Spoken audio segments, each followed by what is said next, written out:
Go. Go? As in right now? As in right fucking now. RFN, newbie. All right, well, welcome everyone to Digital Fiasco Live for another Monday night. My name is Dandr0id. And I am Jack McBastard. And, this is Digital Fiasco Live. there you go. Episode 47. The people need to know. I was doing it naturally, man. Oh, okay. Because otherwise, how will they know that we're here to talk about all the latest news in PlayStation, Xbox, Nintendo, and PC gaming? Excellent. I love it. Do you? I do. Okay. All right. How's it going?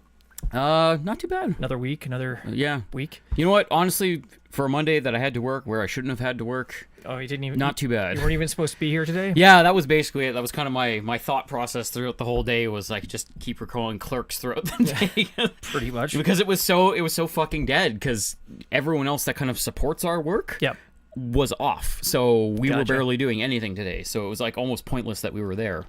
But whatever. See, it's not just me. James Breen seems to think it's extra dark lighting edition. I don't know. All of our lights are on where they normally are. This is all the same, so I don't know.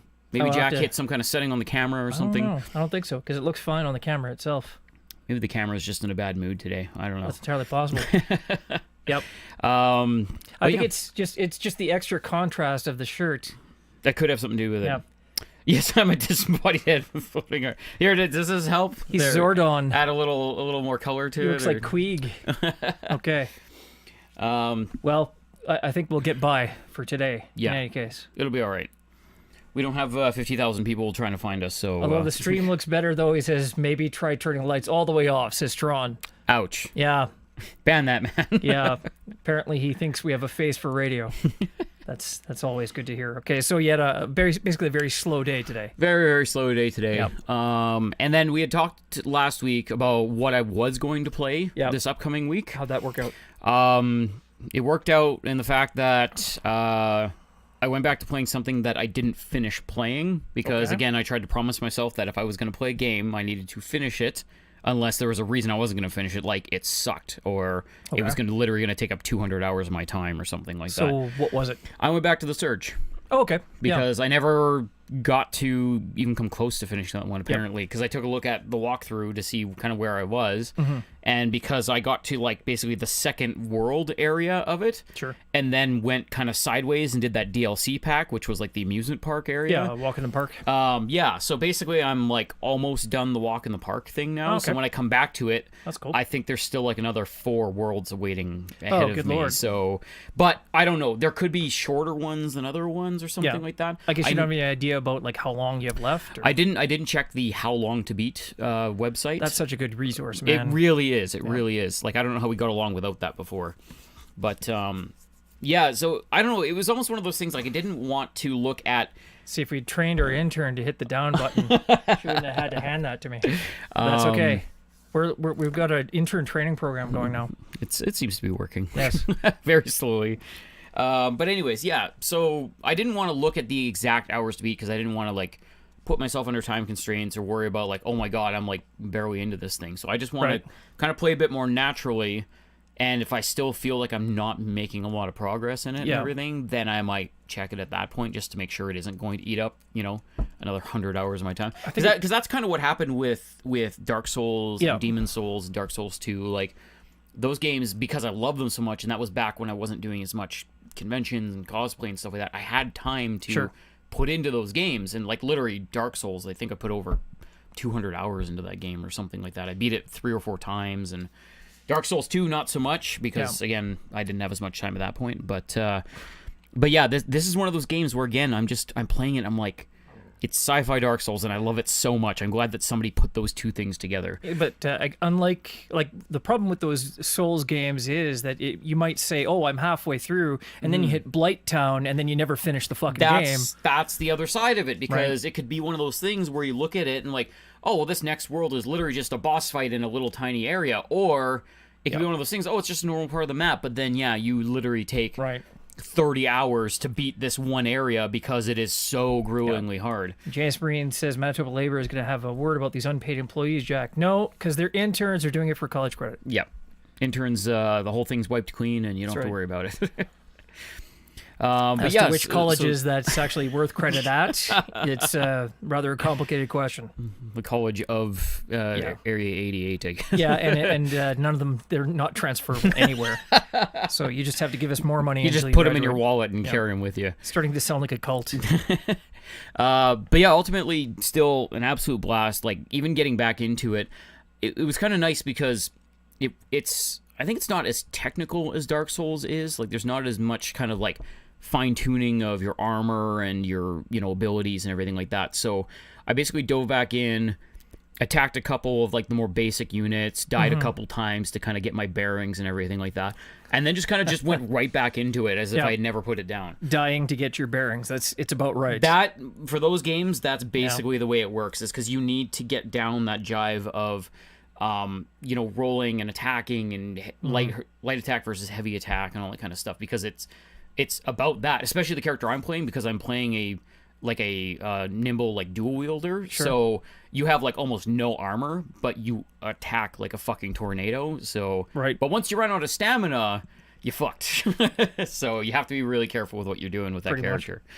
But yeah, having an absolute blast with that one. Anyone that has never played The Surge, or it's like sitting on your PlayStation because it was one of the free games, fucking play it if you have time, because it's awesome. Yep. Okay, so what have you been playing? As for me, I haven't actually been playing much of anything. Like, any free time I've had this week has been largely going into trying to finish off the Red Dead Redemption guides. Like, I think 3/4 of the way through. I'm like right at the end of chapter 5. So are you like, is this kind of like beating it again, like the second time? No, I'm not playing it. Like, I'm just editing, like, getting screenshots from all the footage I took while I played the game. Okay. And writing up guides for the gold medal walkthroughs and whatnot. Sucking the fun out of the really, really fun game. It is distinctly affecting my enjoyment of my time with Red Dead Redemption. But at least you got to enjoy it. Yes. Previously. Yes. It wasn't like they handed it to you. You're like, here. Yeah. Just drudge your way through this game to make this guide. It was like your first experience with it. Fun fact, though, the review copy, I don't know if it was a different region or a different serial number, but the save game isn't transferable over to mine, so that I have to start the game over again. That would kind of make sense because of where we get our codes from. Depending, like, it should have been a U.S. code. Some stuff is unlocked, out the gate. Like, it doesn't matter where it's from. I think it's because it's Canada. Like, it would have been a U.S. code, and typically it's the same, but sometimes because of the bilingual... Yeah. I don't know. But long story short, I got fucked. So I have to start all over again and enjoy it. Jack McIntern. Jack McIntern. Was that your previous position? Jack, my what? Yeah, not really. I think he's just saying when... Thanks, go back. Yeah, fucking screws again. God damn it. I mean, they've done nothing for us since poutine. Yeah, but what a hell of a thing poutine. I guess that's right. I'd be angrier, but I'm just so tired. Is it from all the poutine you've been eating? Exactly. All the gravy in my veins. All right, so let's get started here on episode 47 for November the 12th. We'll start off with our normal segment, picks from our disc downloads and DLC. So okay. What are your picks? On to the Triple D here. Actually, the very top of the list here, this looked kind of interesting. I saw it and I'm like, oh, that's probably just some crappy little shovelware game or something like that. But this one actually looks like a lot of fun. This is one of the official PlayStation PlayLink games. Okay. So it's a Mario Party-esque kind of thing, but with PlayLink, you play it on your phone. I've stopped paying attention to anything you say once you said Mario Party. I'm sorry that you don't like to have fun. I like to have fun. I just don't like pointless ventures. Okay. Well, anyways, I'm putting it out there to the people that do like party games and whatnot. There's one called Chim Party. And yes, that's what it's called. And it's a PlayStation 4, so it's a PlayLink one. So you download the app for your phone. It plays a lot like the Jackbox games. So you just have the PlayLink app on your phone. You open it up and fire up the game, and you're off to the races. And it plays, from what I've seen in the videos anyways, it plays a lot like Mario Party without the board game aspect to it. So you're playing like a flurry of mini games all controlled through your smartphone Yep. with various different types of controls and whatnot. Jay Tanuki's just trying to win points now. She says Mario Party is the digital equivalent of Monopoly. It's the very best way to destroy friendships. I would have said something like Chutes and Ladders, where it doesn't matter what you do, you're fucked from the beginning. It matters, just in varying degrees. I guess. Because, I mean, you could just totally blow the whole game and there's no way you would win. I should have rolled the dice differently. Or you could just really suck at the minigames, too. I mean, I also do that. Yeah. Yeah. Or your joystick could snap while you're playing one of them. But what I hate about it, it's like when you play like Mario Kart, when you get the rubber banding and the guy at the back with the blue shell and he fucks the guy in the lead. There is a varying degree of that in there, but Yeah. it's not so much in the minigames as it is in, like, oh, here, have a bump at the end of the game. Like, they'll give you a star, or they'll give you extra dice rolls or some shit like that. So none of your actual effort and skill matters. Yeah. Also on the list there, we have, there was one that came out for free, and they're starting to add packs of stuff to it. So this is another PlayLink one for PlayStation. It's called Knowledge is Power. Oh, yeah. This is an add-on called Decades, so it's just various decades of pop culture trivia and whatnot. Yeah, there you go. That works quite well.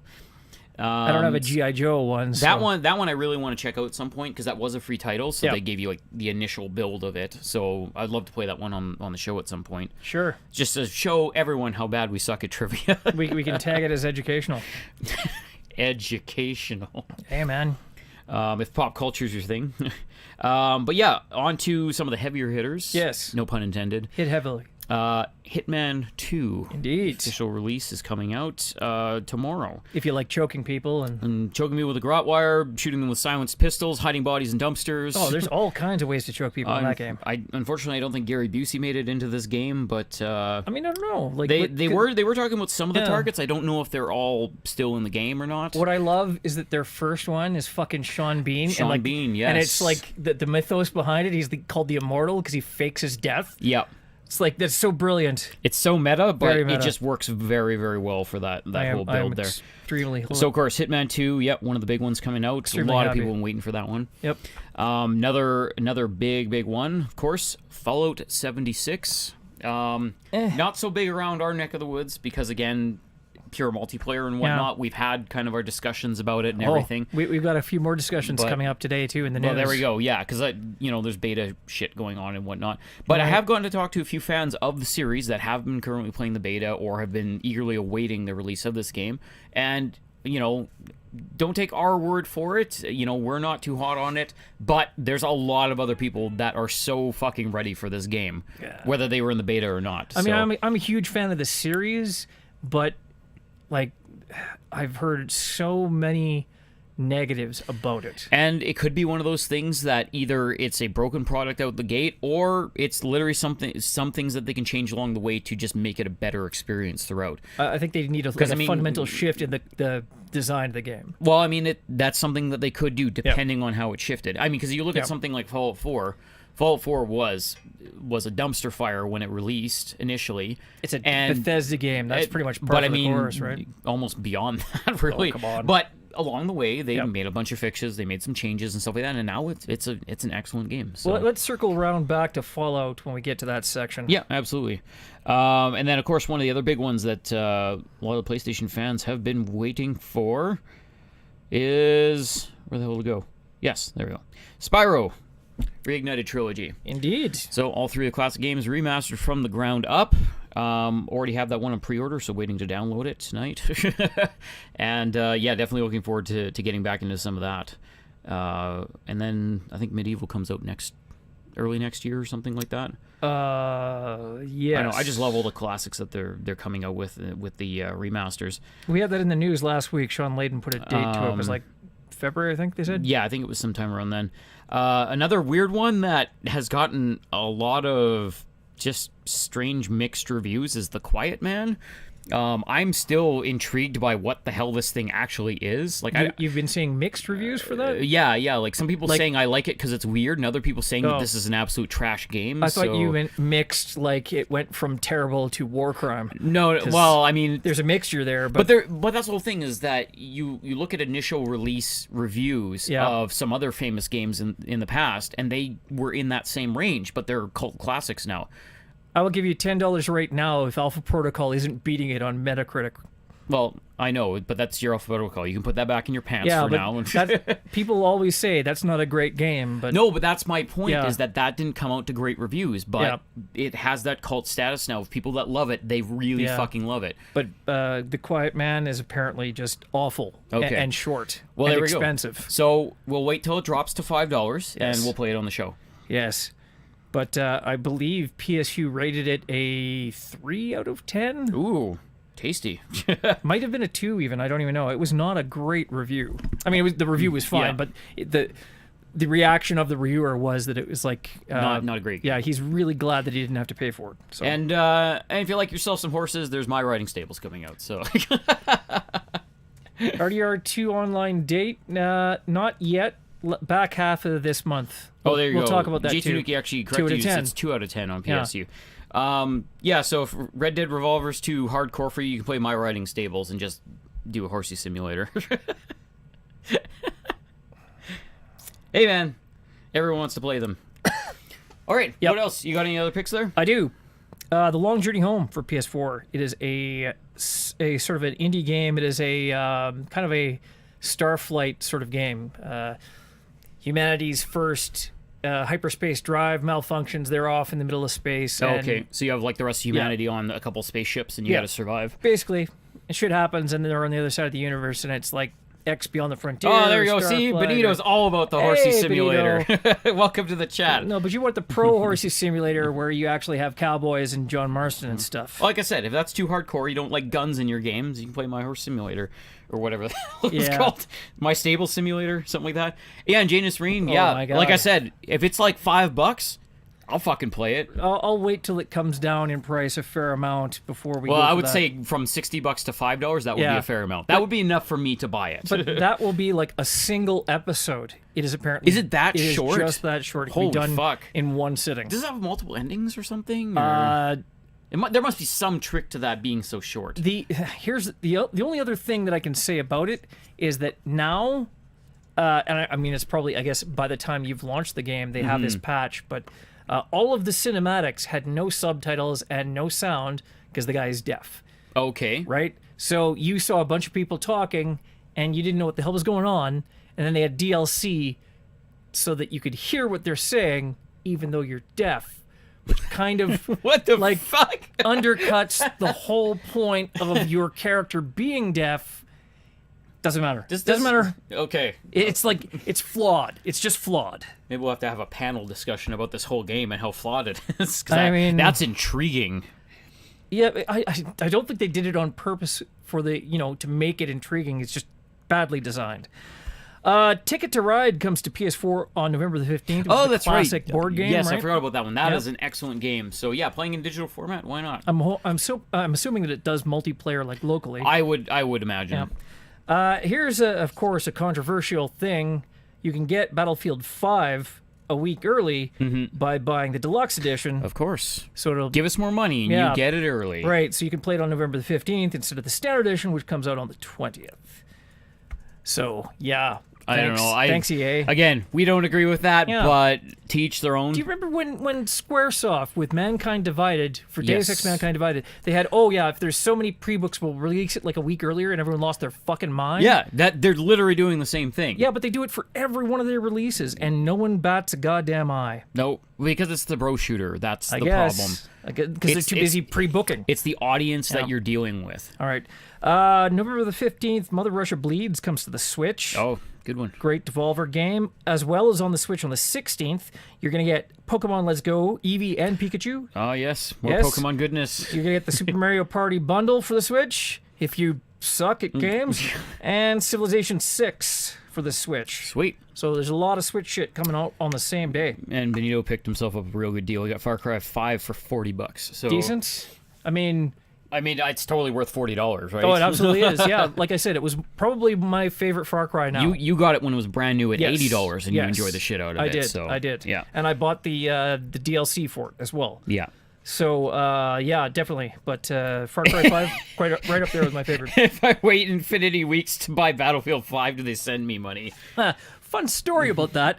Let me come back to that, Tron. Right, so check out psu.com for all the remainder of the releases. They have a release list for this week. I don't know what else is there that we haven't covered that is worthwhile playing, but I mean, there's always a few kind of like indie ones sitting in there somewhere, so it's always worth a look. Yeah. So, let's get to the news, and we're going to start with our weekly update. Oh, Geglosh, welcome to the chat. Hope you enjoyed the show. We're just getting started. Good to see you. All right, so it's time for the weekly update on where my Red Dead Redemption copy is. So yes, please. Wait, this is like the Domino's pizza tracker now. Kind of, right? But no, I actually have it now. Okay. So on the third attempt, Amazon actually got me the game. They still don't have any copies of the standard edition for either PlayStation or Xbox. So yours is a deluxe edition? Yes. If I hadn't argued with them and ordered the deluxe edition and gotten them to because it was supposed to be adjust the price a little. Yeah. They gave me the discount that I was supposed to get on the original one. They applied it towards that. So I was getting a $99 game for basically $50. Okay. So I paid the difference. They sent it out. And then it got lost, So after it didn't show up on release day, they lost the replacement. Yeah. And then they sent it out again, and it was late. So I ended up getting additional credit to the point where I had $75 in credit. Wow. On a $99 game. Woo. If it had been lost one more time, I would have made money on the deal. Yeah, no kidding. It's insane. But they got me the thing eventually. Amazon customer service eventually came through for me. Oh, and Geglosh, if you're having a problem with Twitch on your phone, just try turning the settings down. And if that ultimately doesn't work, maybe just try audio then. I find that'll clear it up, because sometimes the video, it just, even if you're not on Wi-Fi and stuff like that. Maybe if I was just a floating head too, it would cut down.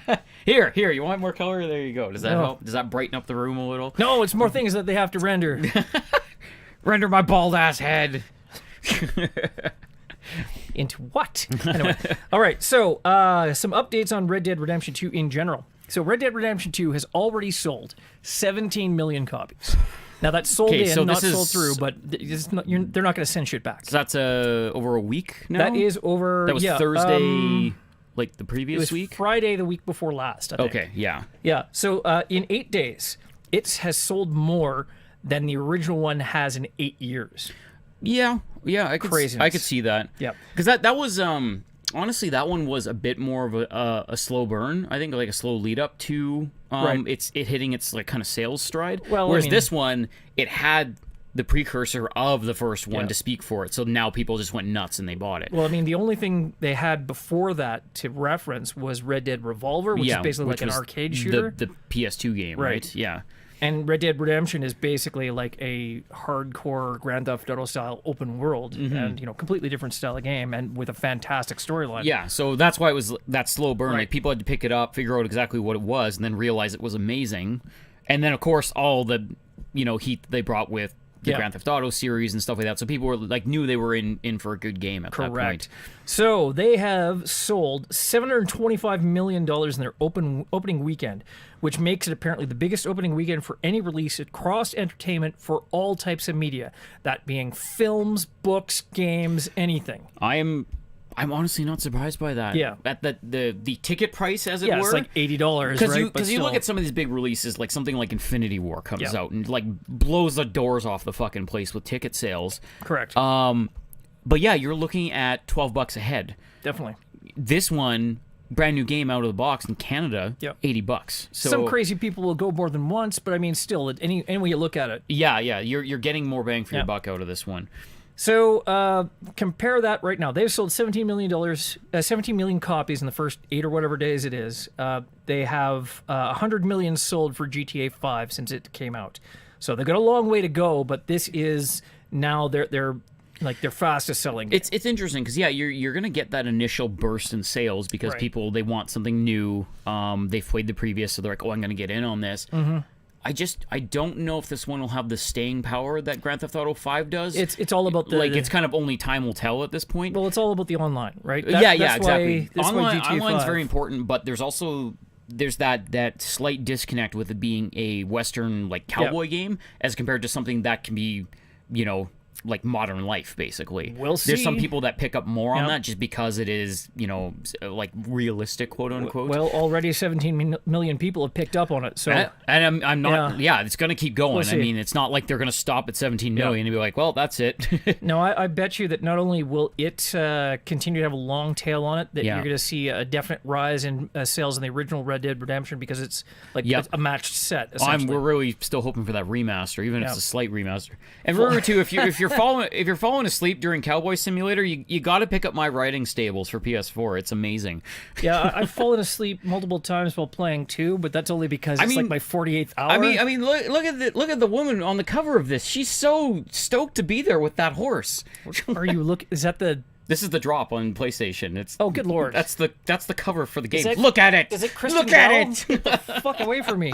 Jesus Christ! Oh, it actually has a subtitle. It's My Riding Stables: Life with Horses. Get your copy today. I mean, did they have to specify that it was the horses from the stables? Because like, I don't know. Like, obviously they've done their market research on how they market these things. Okay. So this apparently is what sells the game. So I think that our sales numbers would probably dispute that fact, but we'll see how it goes. I guarantee they're going to Yep. fall slightly short of 17 million copies, but they'll get in there. Fuck you, Benito. He says that I need to play it after Call of Juarez.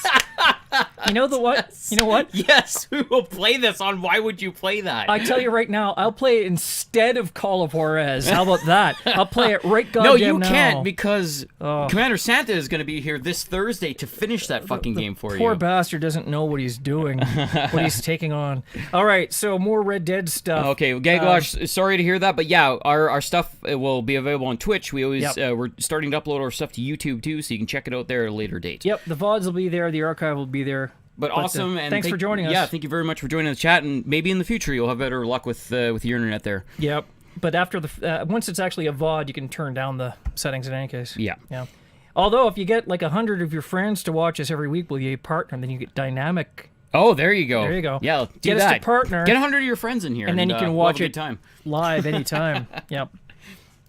Anyway, so Strauss Zelnick says he's confirmed the public beta will launch towards the end of November, Okay. which means that basically we're going to have an update in the next 7 to 10 days. I mean, there's not much November left at this point, That's right? good news. It's basically half over.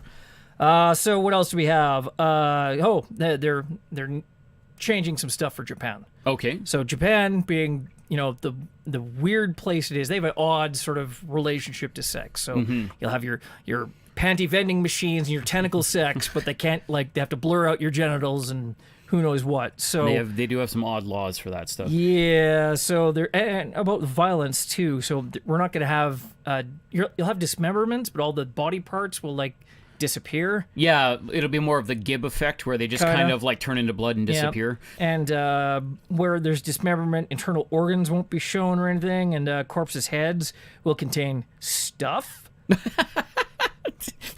Does it literally say stuff? Yeah. All the explicit nudity is removed. There is a mission in Chapter 2, which is basically the bar mission for everyone who's played the game. They know that mission in particular. So there is a part where you walk in on a couple having sex, and they're going to make sure that they're fully clothed when they're having sex for Japan. Makes perfect sense. Yeah.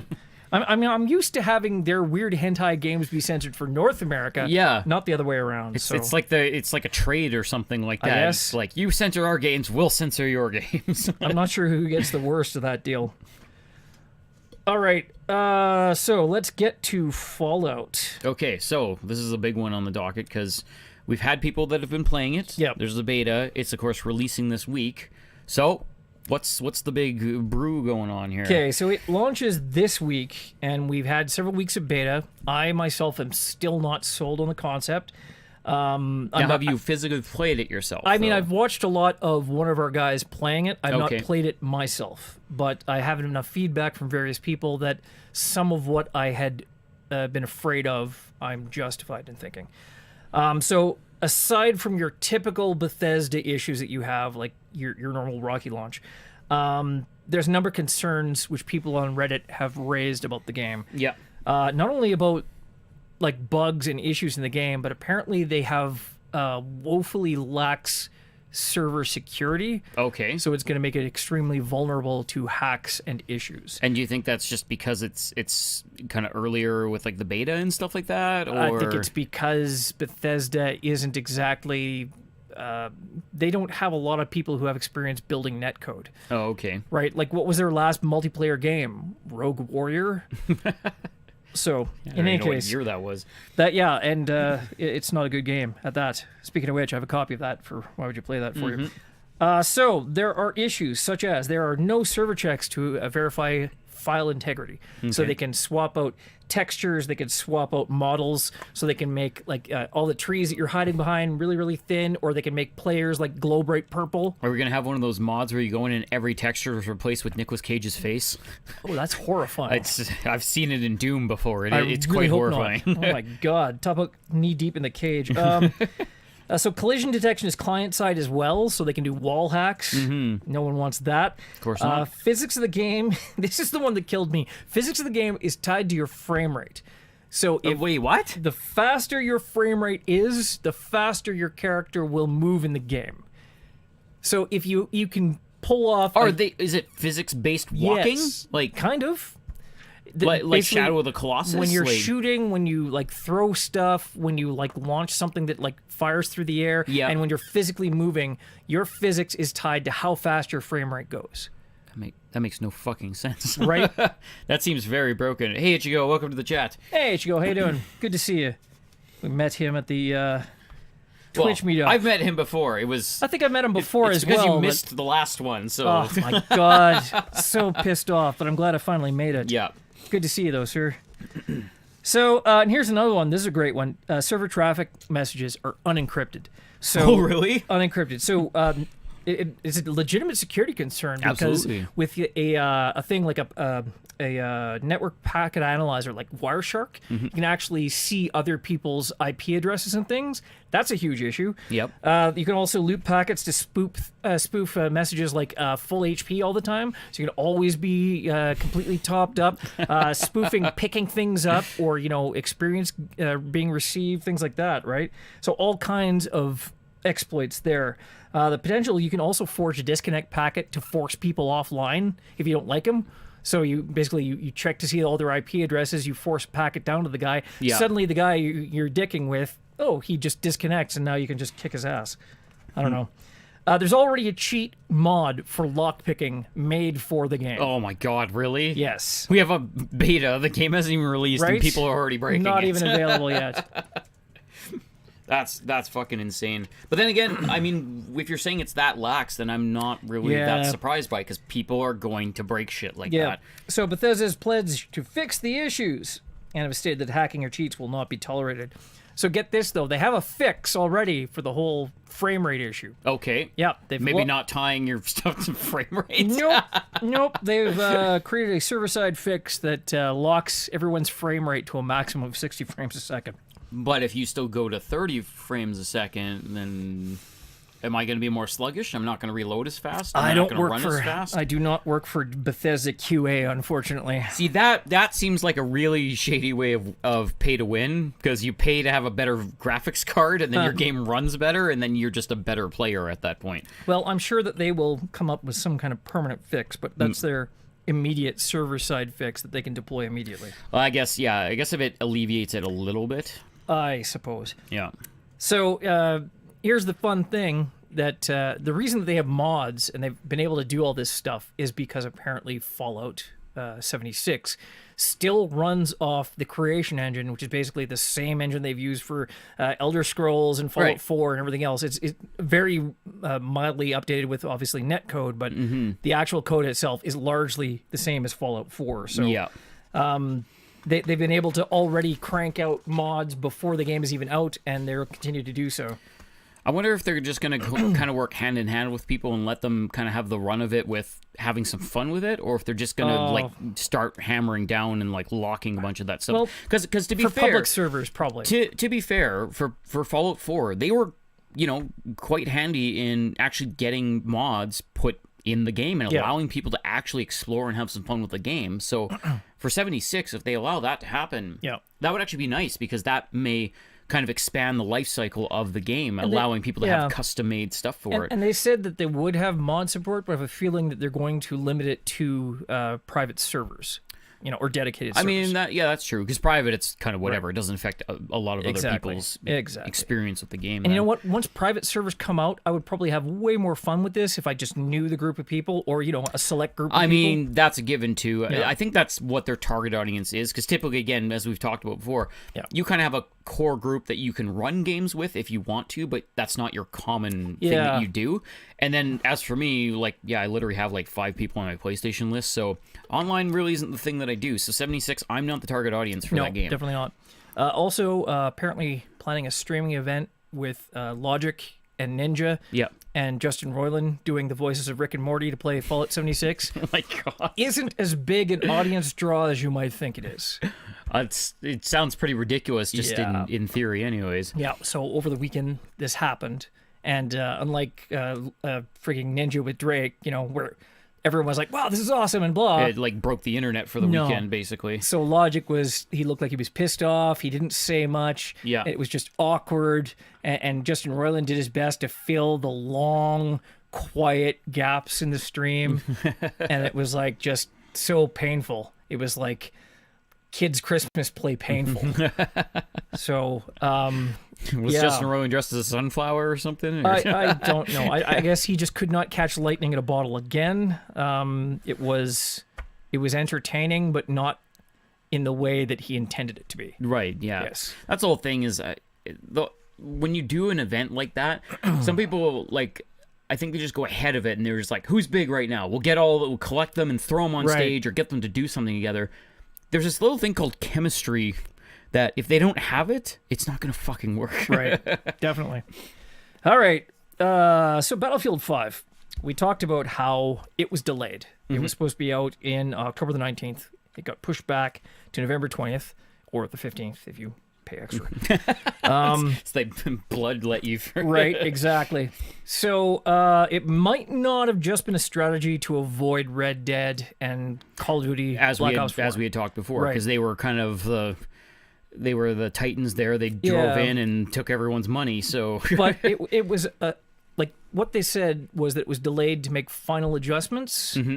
And apparently that could not have been a more colossal understatement. Oh, okay. Yes. So there's going to be a huge day one patch to the game. And they asked the developers to make a video detailing all of the changes, like how it's going to affect the game. And they said that there were so many changes, they literally could not make a video to do so. So it's going to be 12 hours long. you can go out right now and look at the patch notes. Yeah. The patch notes are 23,000 words, which works out to 139 pages long. Jesus Christ. Right. What did they do? You will be able to find out. It's just there. All you have to do is watch. Yeah, but I mean, you have a game that you're touting for release. Yep. Read the novella. And then all of a sudden, oh no, 3/4 of the game is broken. We need to fix it now. What the fuck happened? Maybe you hadn't played Battlefield Hardline, but that's a possibility. Yeah, but that's a fucking hiccup. That was completely different than any other patch games. Novel, yeah. That's about right. 139 pages. I remember. Yeah, that is gratuitous. That's like a young adult novel. We've seen some big day one patches before, but typically how big is it? Typically it's like security, or it adds a few of the content in, so in case somebody got something early, the game wouldn't work properly, or something like that. This sounds like they're patching in half the game. Ridiculous. Yeah, I don't even know. But yeah, 23,000 words, 139 pages long. Go out there and check it out. I couldn't even tell you what the hell is in it. But yeah, I really want to know how bad the game was broken beforehand. Give us $60 now and you can play the Battlefield 5 pre-alpha now. That's about right, yeah. You use a pre per week, so it's pre-alpha, and then it's pre-alpha, and then it's alpha, and then it's beta, and then the game releases. EX2 Turbo plus Alpha versus Street Fighter. That's the $80 edition. There you go. So after 28 years, strategy guide publisher Prima Games is closing its doors. So in the spring of 2019.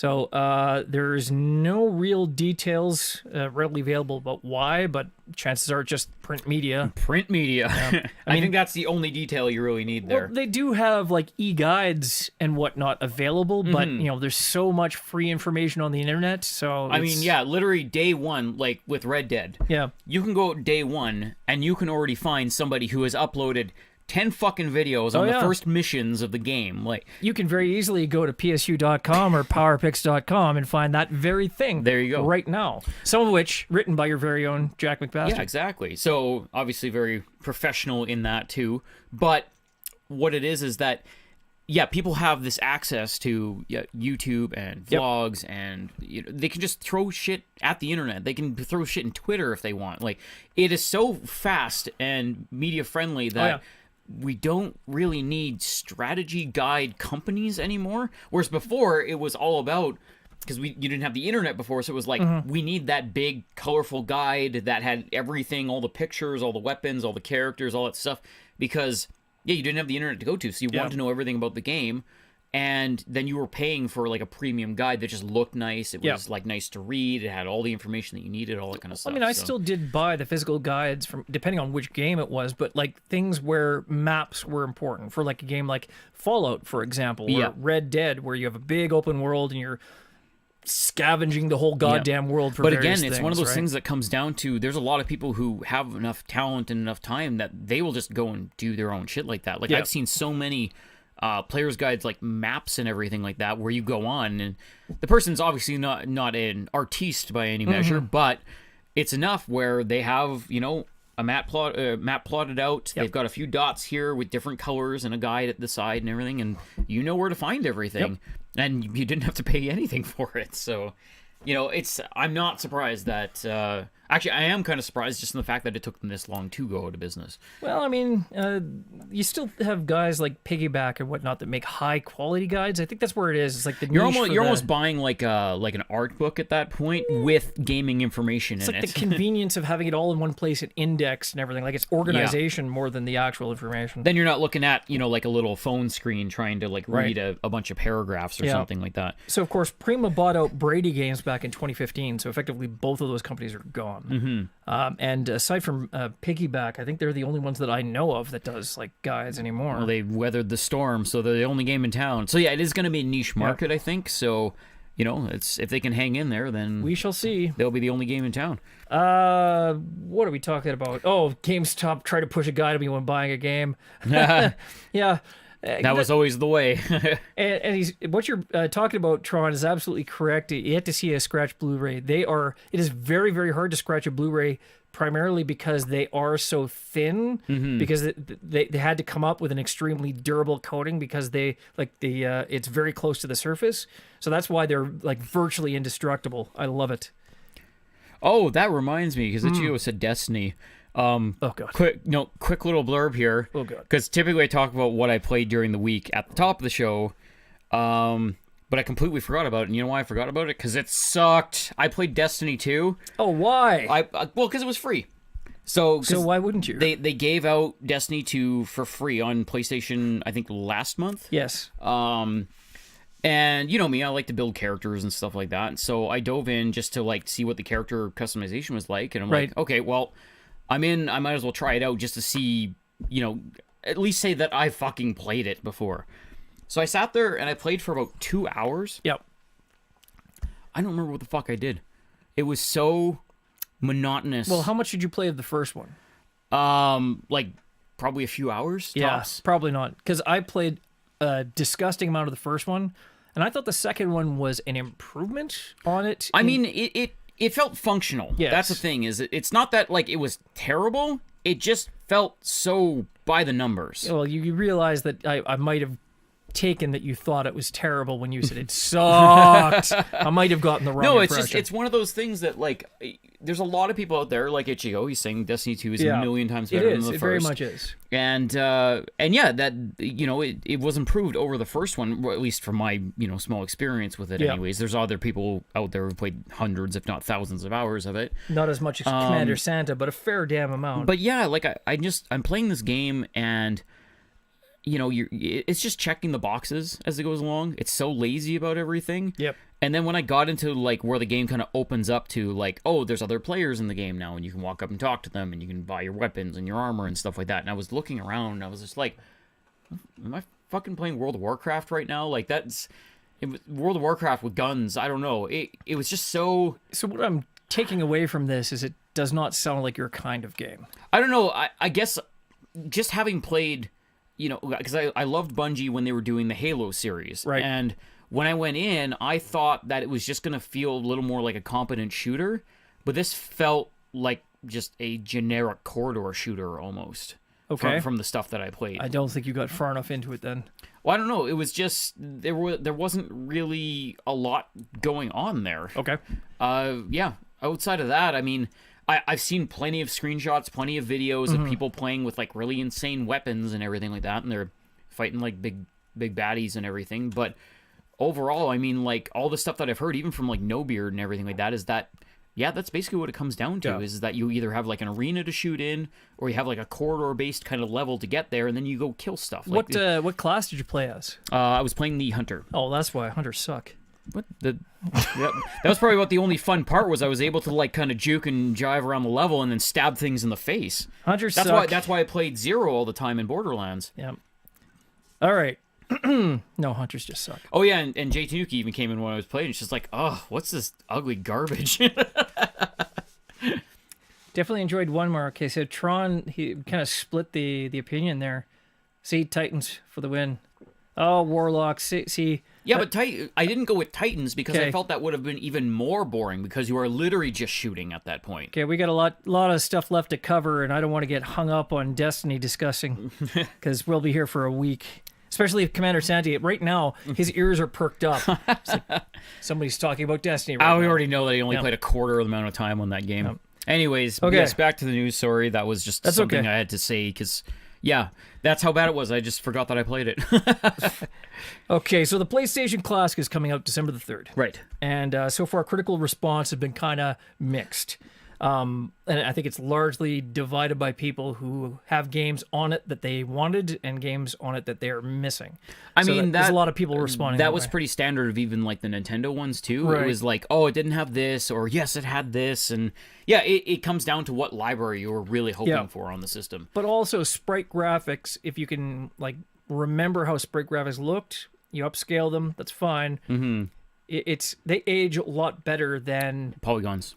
Like early polygons, especially with really bad tearing and bad tearing, bad like perspective. You'll see like the textures go back and forth. Really low res details on everything. Yes.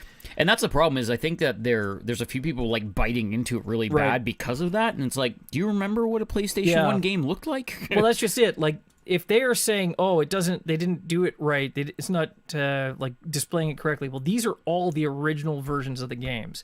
And the reason we know that is because we know for a fact that they're emulating the original version of the games unchanged. There's no post-processing at all. So the reason we know that is because the PlayStation Classic is actually using the PCSX emulator. Oh, really? So it's a open source fan-made emulator that Sony is using. That's funny. They've credited it. They've done the open source license. They've like quoted all the legal information they need. Yeah. It is not hardware emulation at all, so there is no improvement from the original version of the game. So that is... They went cheap and dirty on it then. Well, I mean, they could either try to make an emulator that works like as well as some of these ones that have been out there for years, or they can just use the open source and just like everyone else is actually using. Even just put a little extra into it, give it a little more horsepower under the hood or something. Not like for that. $100. For $100, that's still over what the Nintendo was for any of their but their systems. The Nintendo is also selling like 10-year-old games instead of or 20-year-old games or whatever the hell it is.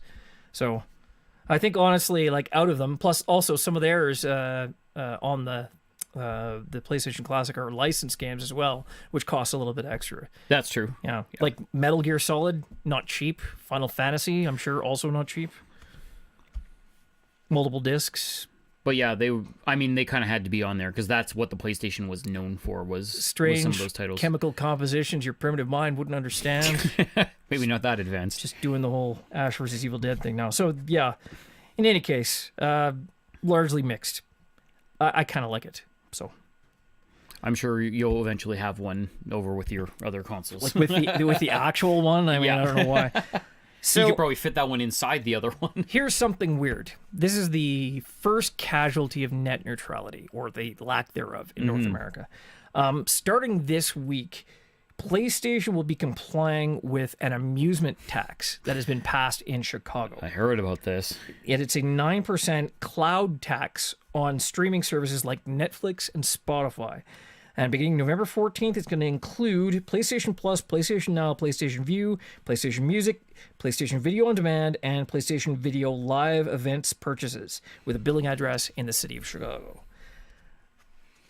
It's really shisty, because the problem is what I was reading about it is that a lot of other companies are just bending the knee to it, and they're just rolling with it, and I think it's because they get their cut from it or something like that. Apparently it's only Sony. No, they don't. Like, it's all about being able to throttle certain things that'll affect the infrastructure. So it's and what's terrible is I bet you that the revenue that they get from that tax isn't actually going back into improving that infrastructure. But we're right in the middle of like xCloud and Project Stream for Google and Project Atlas for EA and all these other streaming projects. Yeah, Uber 2, rest in peace, Xbox with their cloud computing box. Yeah, that is worse than the tax on violent video games. Because it's a service that you basically need to play. Because if you avoid violent games, I mean, if they're not your thing, then you're safe from that tax. But so they wouldn't tax bullets, though. But cough. Yeah, I don't know. I feel like there is going to be a lot of lashback on that eventually, just because it is a fucking ridiculous idea to begin with. Also, Capcom has terrible timing. Is this something new? No. So coincidentally, Capcom has announced that it may have future plans for other cloud-based games after they experiment with Resident Evil on the Switch. Oh, okay. So Resident Evil is 7 on the Switch. You can't actually run it on the Switch. Same with like Ubisoft's Assassin's Creed Odyssey. So apparently in their financial results, they actually gave sort of a report about it. And Capcom said, well, we did release a certain title supporting cloud gaming in the first half. This was done primarily for technological research purposes. It did not have a significant impact on significant impact on earnings. Based on the results of the research, we will internally consider further expansion into cloud gaming. So they're looking to bite down the same as EA and Ubisoft and everyone else now. You know, if we have anyone else following Chicago's footsteps on this, potentially you could be paying once for your service, again for the tax. And that's why I think we're going to get some lashback. And one of the good things is that even though I'm not a fan of their company, Apple is fighting back against it, which is a big contender in having the money to actually do something about it. So I'm really hoping that they have kind of a grip on that so that they can help curb it in one way or another. Because that's the problem, is that ultimately as we head into the future, more and more stuff's going to be online, and if all of a sudden these companies can just run rampant with taxing this, that, and the other, you know, it's like, oh great, I bought a system that I got taxed on, I bought a game I got taxed on, I pay internet that I get taxed on, I live in a house that I get taxed on, you're going to tax my fucking tax again when it got taxed. Like, fuck off already. See, it's thinking like that has you in a shack in the woods writing an angry letter to the government under a 40-watt light bulb that's swinging on a single free wire. But it's at the point where they're taxing your tax. Like, hold on. Are you saying to me that the government's corrupt? I'm saying I'm glad Apple's fighting back, because it's fucking ridiculous. Yeah, so I think actually the best explanation / activist piece I've ever seen on net neutrality was a goddamn Burger King commercial. Oh, that's right, the Whopper one, yeah. The net neutrality commercial, like, you want to talk about like explaining it in terms your average Joe can understand? That was like grade 2 level explanation, and it was perfect. It was so good. I mean, the bullying one was good on its own, just showing people, but this so much better. Yeah, absolutely.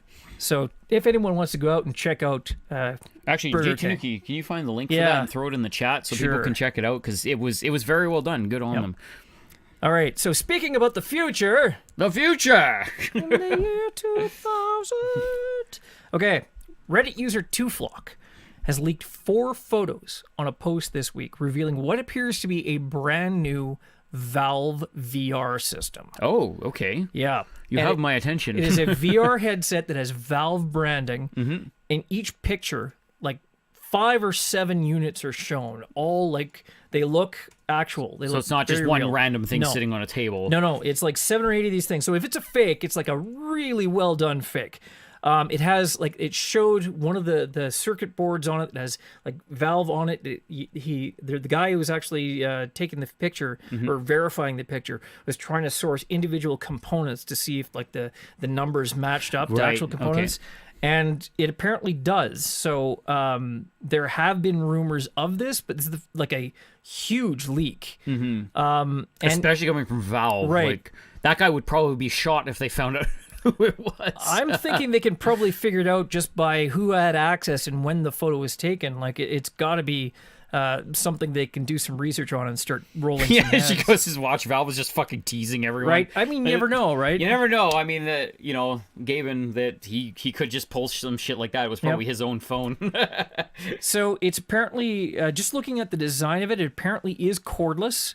And it has integrated headphones. That's good. Yeah. That's kind of the way things need to be. If you Yeah. basically release a headset now that is corded Yeah. and doesn't have some kind of audio equipment on board, you're shooting yourself in the foot at that point, because all of the next kind of big heavy hitters out of Right. VR, they're all going wireless. They all have built-in headphones. Like, that's just the way to go with VR now. Yeah, I mean, Having an all-in-one unit. hopefully the PSVR 2 goes the same way if they can get like a good battery that actually will run it for a length of time. Yeah, exactly. Okay, but yeah, the leak URL, we can post that out later. But I So think is there there's- anything else on it, or just showing the they just- headset that's and a all it circuit is. board? There's no information. There's just 4 photographs that shows. Well, it kind of looks like they're in a repair depot of some kind. Oh, okay. Like in one, they have the front plate off, and they have all the straps and whatnot removed. Okay. But you can see that they are like professionally assembled. Yeah. It's like molded plastic. It looks like a final piece of equipment. That's cool. It's very interesting. Tron, I love that idea. I would not be surprised if they did that. What's that? Have the VR headset needs a big red valve on the back for the adjustments. Because, I mean, Yeah. a bunch of them have that type of headset adjustment thing anyway. So just Yeah. make it a big red knob on the back of it and just, really sell that factor. It's just exactly like a metal valve from like a garden hose Yeah. or something, Hey, That'd be man, crazy. it's aesthetic things like that Yeah. that just really sell it. It would it would really add value to it. Speaking of selling Value? out. So, you've heard of this little game called PlayerUnknown's Battlegrounds, right? Oh, of course. Yeah, you've heard of PUBG. Who hasn't? Yeah. So after Fortnite is, taking all of the money, PUBG. They are curb stomping Right. PUBG right now. So PUBG thought to itself, we need to get a good integration with marketing from a popular movie brand like Suicide Squad. What?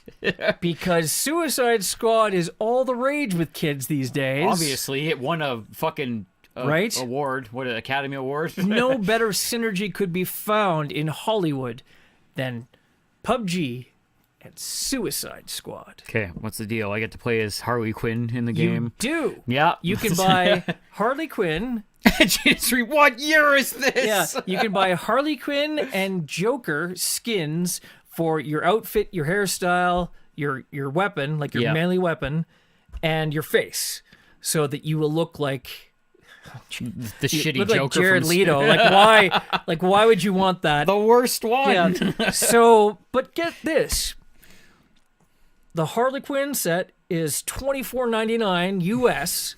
The Joker set is $19.99 US. Okay, You buy them both, it's more than the cost of the game itself. okay. Either that license for Suicide Squad was ridiculously expensive and they're trying to recoup costs, or they think people are fucking morons that are playing Why their not game. both? Like, why not both? Holy fuck. Could they be any more out of touch? Well, I mean, they are only available for a limited time, so people have to act quickly if they want them. Oh my god. Because it's like, I'm going to pair this ridiculously overpriced piece of horse armor with a fear of missing out argument. So if I don't get this now, I may never get it again. I certainly won't get it for a cheaper price if they're going to pull it off. Is that stuff out already, or is it coming out? It's available, I apparently. would love to see sales numbers on that. I can't imagine they're good. Remember, Alf, he's back in Pog form. How much are the Alf Pogs? I'm sure that's better. Oh my god, yes. Yeah, World of Tanks teaming up with My Little Pony. I think that would sell more than fucking Suicide Squad. I would like to see that. World of Tanks and My Little Pony. Have a little fucking, powder blue tank with a rainbow down the side of it and little clouds on it and shit. You're goddamn right. All right, so, terrible. I mean, I guess it comes down to people just buying stupid shit. I mean, it was funny because my nephew, he was showing me COD Blops 4 last night. Sure. And he was just showing me all the guns he had kind of worked to unlock and get the gold skins for them and everything that. But he showed me the storefront. Okay. And there's literally, I think it was an MP5 or like a variation of it because it's futuristic or whatever. But it was like this little SMG gun. And it was literally painted like a pink unicorn. And its horn was the barrel. Yep. And then, like, the part down the front was its head, and then it was that, and then the buttstock was, like, the tail, and it had, like, a rainbow down the side of it. And that was a gun that you could either work towards getting, or you could just buy straight up. And I guarantee there's people running around that game with that fucking unicorn gun right now. Hey, man, in Ace Combat, you could buy, like, Idolmaster skins for your jets. Those were in Japan only, though, weren't they? Like, where the fandom actually Pretty sure you could get them here, too. Yeah, they probably just didn't sell any of them. Yikes. Yeah, see, Ichigo, that would make way more fucking sense. Deadpool teaming with Fortnite, everyone would have a fucking Deadpool skin. Well, Fortnite had the Infinity War thing where they had Thanos. Yeah, they already had to deal with Marvel. And it was like special mechanics and stuff, too. So, yeah, PUBG was so that's left sucking the hind fork tip. Knife, finger on the pulse. Yeah. PUBG, finger over in here somewhere. Finger in the eye, I think, is more like it. Finger up their ass. Yeah. So, speaking of a rough couple of months, Square-Enix is not doing well. Are they on their deathbed right now, or what? No, but it's not good. Yeah. They just announced their financials for the 6 months ending September 30th. Okay. And apparently they have posted a loss of 3.7 billion yen. Ooh. Which translates to $33 million US, a loss. That's not great. Yeah, so this is a week ago they announced this during their financials. It's been attributed to Luminous Productions, which was Hajime Tabata, his studio, which is like the Final Fantasy 15 studio. Right, yes. They were also doing movies and multimedia stuff like films and like Kingsglaive, right? So that was their studio. Mm-hmm. So we don't know what else they were working on. Apparently, there were some things that were canceled that they couldn't recoup. Okay. But it was all laid at the doorstep of this studio. And the same day, they announced that they are retasking them to just do AAA games, no other shit. And the very same day, Tabata said that he was going to step down and go and make his own studio. Ooh. But he's not being fired. Yeah. He was resigned. Oh, okay. Because, I mean, the timing, you couldn't possibly say there was no relationship there, but he was out the door same day as that announcement. Apparently, whatever was going on at Luminous Studios, they were not at all generating enough revenue to support themselves. they were poking their fingers in all the holes in that dam that was leaking. That was Final Fantasy 15. Yeah. And yeah, I mean, how can you recoup the cost when you are constantly releasing patches, DLC, movies, anime, and just other general content for a game that came out 2 years ago, 3 years ago? Well, I mean, they had 8.7 million, I think it was the number they sold, which was a very popular game, but I think they just had sunk so much money into it, there's no way they could recoup their costs. Yeah, no, of course. Yeah. But I mean, and it was like 10 years worth of development, right? Like, unless you have a first-party game like The Last Guardian, right? And that turned around and everyone loved that. But they didn't But try they to make it also a games weren't- as a service. They weren't hemorrhaging money Yeah. on that either. So I mean, we don't know, but Sony will never fucking tell us. I was gonna say Yeah. it has to get pretty extreme from them to say anything, Right. and they didn't say anything, so it obviously didn't get to that point. Well, they didn't have to justify it to their investors over 10 years, so I'm assuming. Yeah. Yeah. So as a result of this, they had scheduled 4 other new DLCs for 2019. Mm-hmm. All but one of them has been canceled. So we have DLC for Arden, who I believe was like the Ichigo was end just boss. talking about there. So Arden Yeah. episode, it's Right. going to be released, and then 3 other ones are canceled. Yeah. Apparently they're doing also like a short preview anime to lead into that. So maybe it's just cheaper to, we're going to cut together this thing rather than develop more DLC. I don't know what, but in any case, he stepped down. They say that digital sales have increased the life cycle of their games. As such, post-launch content and support is more significant than ever. The company plans to adopt subscription models in order to expand earnings opportunities. So it does sound like they're going to either a Project Atlas kind of streaming or a subscription service like Uplay, or they might go into more games as a service work. It's never been a better or worse time, to be a gamer right now. Yeah, we have so much choice, Yep. and there are such great games coming out. Well, vote But- with your wallet is basically No, it. but the problem is every fucking thing in entertainment is going to a subscription service now. So are you telling me that, I need to all of a sudden pay out to 10 to 15 different companies a month now to get my entertainment because I can't go to a fucking store anymore and buy a piece of media? Yep. It's getting to just way too egregious. Oh, who got it? On their card. that on the bingo card. Egregious. Yeah, because it's just really because again I talked about this with my brother-in-law, but it's getting to the point with streaming services. Yes. Oh, there was this little thing called TV back in the day, which was like a collective of streaming services, and then you just had to pay one convenient fee to watch them all in the same place. We're coming back around to that again because everyone has their own fucking streaming service. I can't afford $100 a month to get... Oh, well, if this company has 10 streaming services for $80 a month, sure, I save $20 and I get all my streaming service. It's fucking TV again. And we're just going to do the same thing with games because they're all going subscription-based.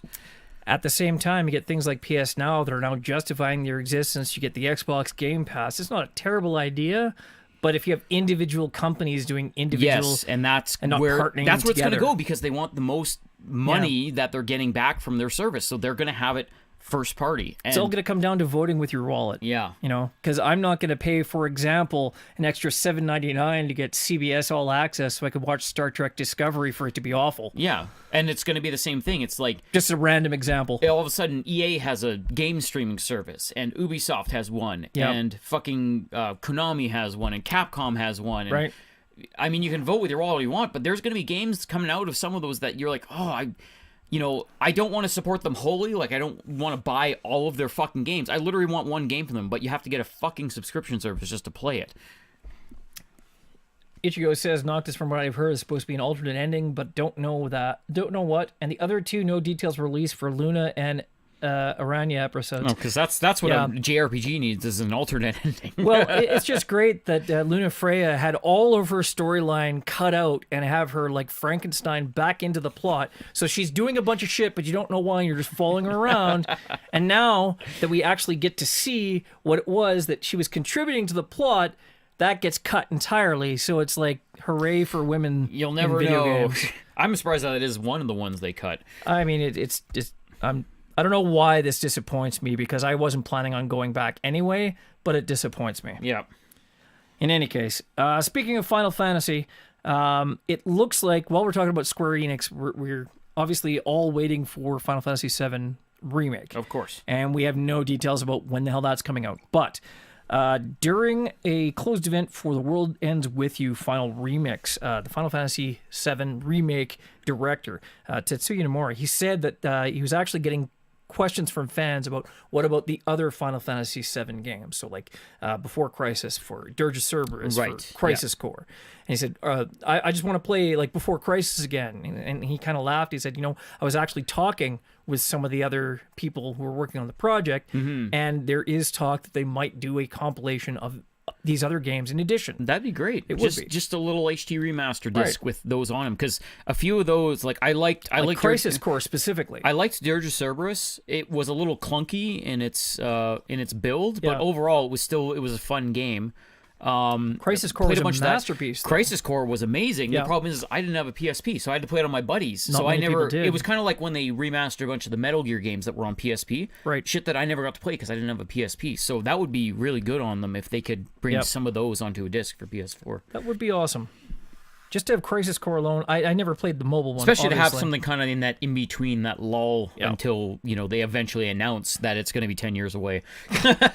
Yeah, who knows? I think honestly, it's closer than we think it is. I think you'll probably see stuff. I'm next just year. worried that it's closer than we think it is for the first part, and then we're going to wait another 5 years till the second part. Yeah, I'm betting right now that it's all going to be out before we get PS5. You think so? I mean, if not, it'll be like the last one will be out right around that time. You know what? I'm even for that. That's close enough for me, because I was worried that we weren't going to get it until 2025 or something like some that. people are concerned it's going to be like PS5, like it'll be a launch thing for them, but I don't think so, honestly. Otherwise, like they wouldn't be working on it already. So, but while we're talking about PS5s, Sony has registered a bunch of patents recently that are kind of interesting just for the things they'll bring to the PlayStation 5. Yeah, Chico, I mean, you never know. We'll just have to wait and see. Because that project has changed hands, and it's a huge rebuild of Final Fantasy VII. Yeah. Well, I mean, I know that what's his face, Tabata wasn't involved in it, but who knows? Yeah. So anyway, there've been a couple of major patents revealed this week. The first one, there's three major ones. The first one, it's first reported by MP First. Reveals a brand new Sony patent on a method for detecting lag switch cheating in games. Okay. Which is huge on any kind of multiplayer online game. Like I remember back in the day when we were doing our Red Faction, you had to win like 100 games of ranked gaming, and it was like such a goddamn grind. Yeah. And there were people out there lag switching, obviously. Like you'd see them, they would just blip along the landscape, and then when they'd stop, they'd just be running in place, and you'd shoot at them. They'd never die. They'd never get hit. Because they weren't actually there, basically. Right. Exactly. So it's a switch, basically, that disconnects the console briefly from the network, and as it catches up and the packets are actually delivered, then they blip around as they're updated. But while you're playing locally, it seems normal to you. So it's a huge advantage for the guy that's using it. So now Sony has patented a method to detect this and presumably kick those people or ban those people or that's awesome. Address them somehow. That's fantastic, because that's been something that's been an issue since the 360. Ichigo is definitely happy with that one. See? 10 years at least. I mean, like since 20 whatever, like 2007, 8, whenever the hell the 360 was. Even before that, I don't even know, but it's been like over 10 years. That's an issue. So that's good. The second one is an update to an existing patent that they fired in 2016, which is called remastering by emulation, which is the original patent was what got us the PS2 to PS4 upgrades. Oh, okay. So we got sharing capability, we got HD graphics, we got some upscaling, and we got trophies on games that did not have them originally. Right. So all those PS4, they had a wrapper basically that allowed all this additional features for the PS4 to be applied to it. So that's why I've got Platinum and Destroy All Humans 1 and 2. They've just updated this patent with a brand new aspect, so they can, as the game is being emulated, they detect calls for assets, and they will intercept those calls. So if they're looking for a texture, they'll intercept that call and instead replace it with an HD texture. Oh, okay. All in real time without unpacking the game. Oh, really? Yeah, so they're not decompiling the game. They're not like remastering it. It's literally happening in real time. It's just rendered in real time. Right. So like that's pretty amazing. First of all, like it's like, I mean, easy. again, when you're dealing with older games, like even the PS2 game on a PS5, it's going to be able to render that no fucking problem. Yeah, exactly. But I mean, obviously, I don't think they have anything in here, but presumably they could do it with any assets, be it like a higher quality model, so they get more polygons and then higher textures on top of that. Yeah. I don't know what, but this is something they've done so they can presumably now remaster older games and have them look good. Like, for example, the PS1 games that were not that great looking. Not that great looking. The last one, and I think the biggest one of all, the one that excites me, just this week.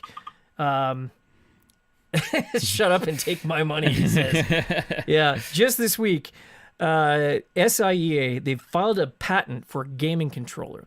And at first blush, it looks exactly like the traditional DualShock 4, right? Yeah. So it's very, very similar. But there was a key difference in the wording in the description of the patent. And so where they're on the DualShock 4, they talk about it like the touchpad. Mm-hmm. The phrasing they use is touch screen. Yes, and I could totally see this happening just because of how available touchscreens are. I mean, look at the Stream Deck. Right. You have tiny little buttons that are actual screens. So they're physical buttons, but no, I mean, but still, you have screens that small. Right. Touchpads, like touch screens, are everywhere. Yeah. You know, on every kind of device now. Stuff you can buy for $10 have touch screens on them now. So, and especially with Sony now having the higher res screens and the smaller screens that are like lower power from Japan Display, right? They can easily create those. But yeah, so if you think about it, like you can have custom HUD elements right on your controller. You could have well, because that's the same. It's the same concept that the Wii U went for, because you had like a gaming tablet in your hand, and then you could have these interactive capabilities between the game and the controller. So it makes perfect sense that they're going to go that way. Developers can add like different buttons or different like displays for things. For something like they actually used to have on the Dreamcast, when you played Madden football, you could pick your plays on your VMU screen. So no one would see which play you're actually playing. It made it a lot more difficult for people to like read your playbook. Yeah, exactly. So that's really interesting. And of course, Jesus Reed says Nightmare Creatures on PS1 look perfectly cromulent. I do not think this word means what you think it means. But you think about that, right? 95% of any game on the PS4, the touchpad was a button. Yeah. And I mean, you had like Killzone, Shadowfall, you had like Dying Light. There was a few that you had kind of swipe directions or something, or like double tap, or like, but it was very rudimentary. Like there wasn't a lot going on there. They gave, again, it's one of those things. They gave the devs the tools. Right. A lot of devs just didn't pick it up. They didn't do anything with it. Well, I mean, like, what could you do with it? You can move a map on a screen, maybe if you use it like a touchpad. But even something like I did enjoy what they did with Shadowfall. Shadowfall, yeah, because you had your owl, and you could give different commands, like you would be doing like a screen unlock kind of thing. Right. You have like a little U-turn and a swipe and everything like that. They could have had that in more games, but they just chose not to, because again, a lot of times it was AAA. They were developing it for not 360 for an Xbox One, and sometimes a Switch or whatever. So you don't have that same capability. So you have to kind of just axe those. Yeah, but abilities. I mean, you could have taken advantage of it, even a rudimentary way, like Dying Light. If you swept your thumb in one direction, like up, down, left, or right, it was a different tab on your menu screen. So you could have your map or your inventory or your quest log or whatnot at a single swipe. So I mean, that's easy enough to implement. That could have been used in multiple games, never been seen. So it's disappointing, but this really excites me. They'll have way more fun and way more options with that. So I think that's something they'll chase after. I hope so. I'm almost kind of hoping that Xbox has the same thing, which will drive developers to work on it even more. No, I mean, you look at Xbox; they have patented Sony shit in it, anyways. Yeah, they'll get around and it. vice versa. So, yeah. But I mean, even still, just the fact you have a touchpad, like, that could be revolutionary for a lot of games.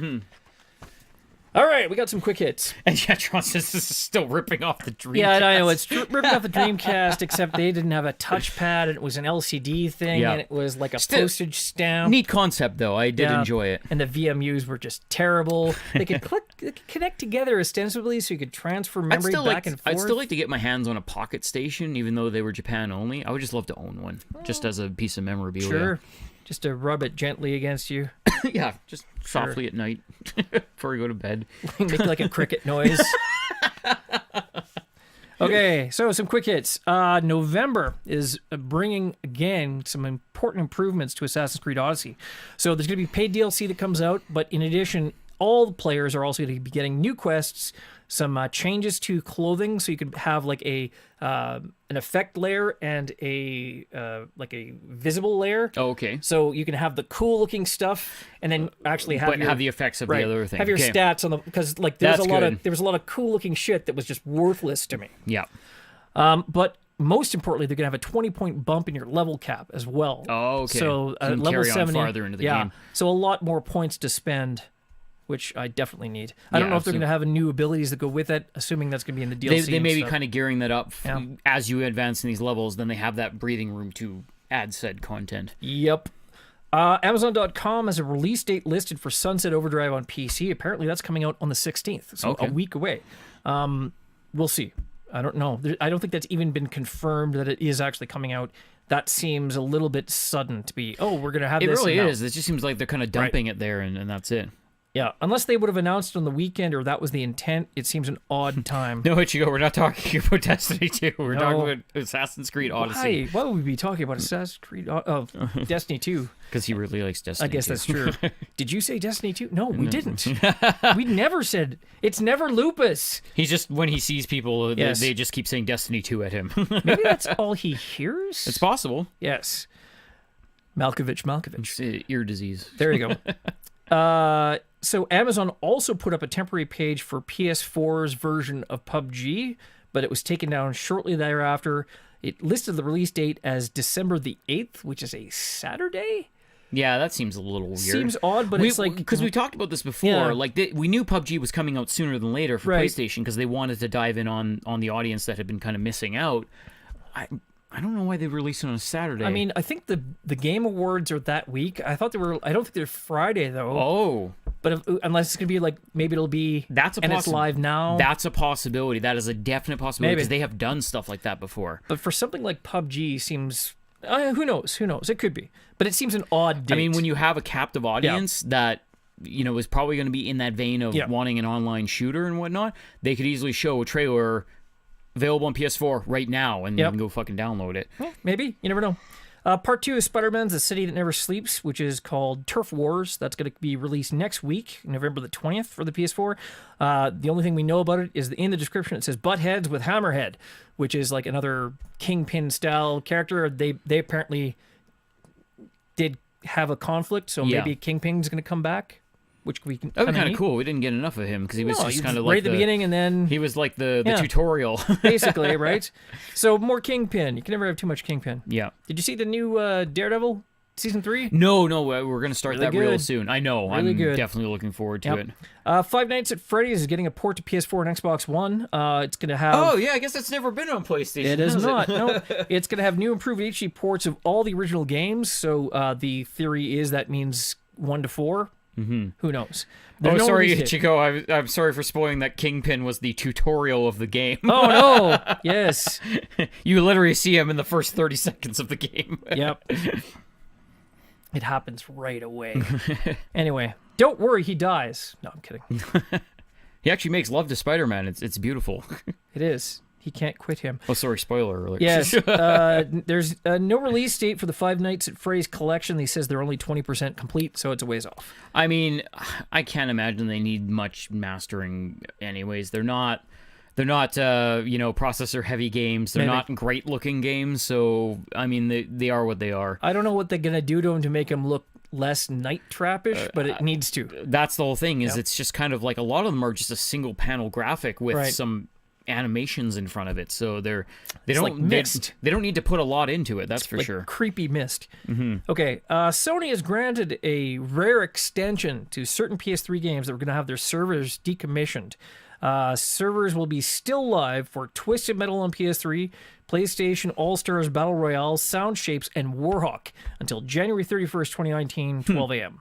So you have a reprieve for a couple of months. Go out, play Warhawk with my blessing. Fuck, we should go back and play Warhawk. We should. I love just Warhawk. For a hot minute. That would be really nice to go back, because that was like the one that just really, really sold me on the PlayStation. And don't forget, though, you can still play Warhawk with like a local LAN if you have a dedicated server, so Warhawk is not dead. Yeah. That would be great to do like at a base LAN thing. Oh, that'd be beautiful. Get a bunch of people with PS3s. Go out and play Warhawk. That'd be amazing. Mine's just kind of sitting there right now. So yeah, I would love to play Warhawk again. Warhawk. And finally, there is a big rumor that Death Stranding might be almost done. According to an interview with newspaper Asahi Shimbun, Kojima said the game has reached the polishing phase. He's able to play through the game and suggest improvements. All gameplay elements have been put together, been so since last summer. Yeah, and see, I kind of figured we were kind of coming into some kind of home stretch just because of the last trailer that we saw, or the last couple trailers that we saw. We're not only seeing gameplay, but we're seeing what looks like very polished gameplay. Like in-game cinematics and yeah, things. Yeah, like integrated cinematics, every kind of like the motion and how everything's happening in the game, like it looks polished. It doesn't look like this is this little cutaway section that's capped off from everything to make sure that it all works properly and everything. That looks like a part of the game now. So yeah, but they're saying like what's his face, Troy Baker. He said that he was done. He's pretty sure that Norman was done. All the people, like all the filming and all the voiceover and stuff is done as far as they know. So they might be ready to just wrap it up and be done. Yeah, and remember too, Kojima does have a bromance with Jeff, so we could see something. Gerstmann, yeah. We could see something. Not Jeff Gerstmann, Jeff Keighley. Yeah, I was going to say it. I was confused when you spelled it with a J.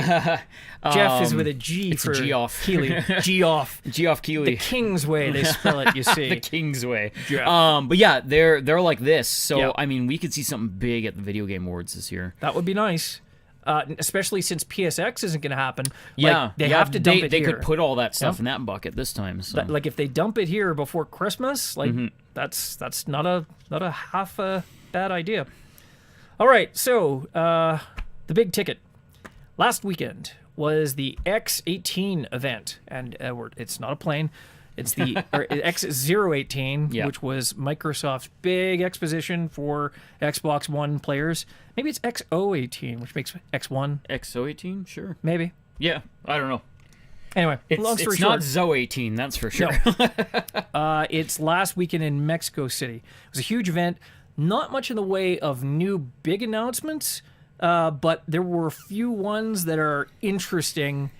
It's kind of like when a candidate is running for office, but they're not saying they're running yet. Yeah. And they're like, they're hinting at some things. Keep an eye out in the future.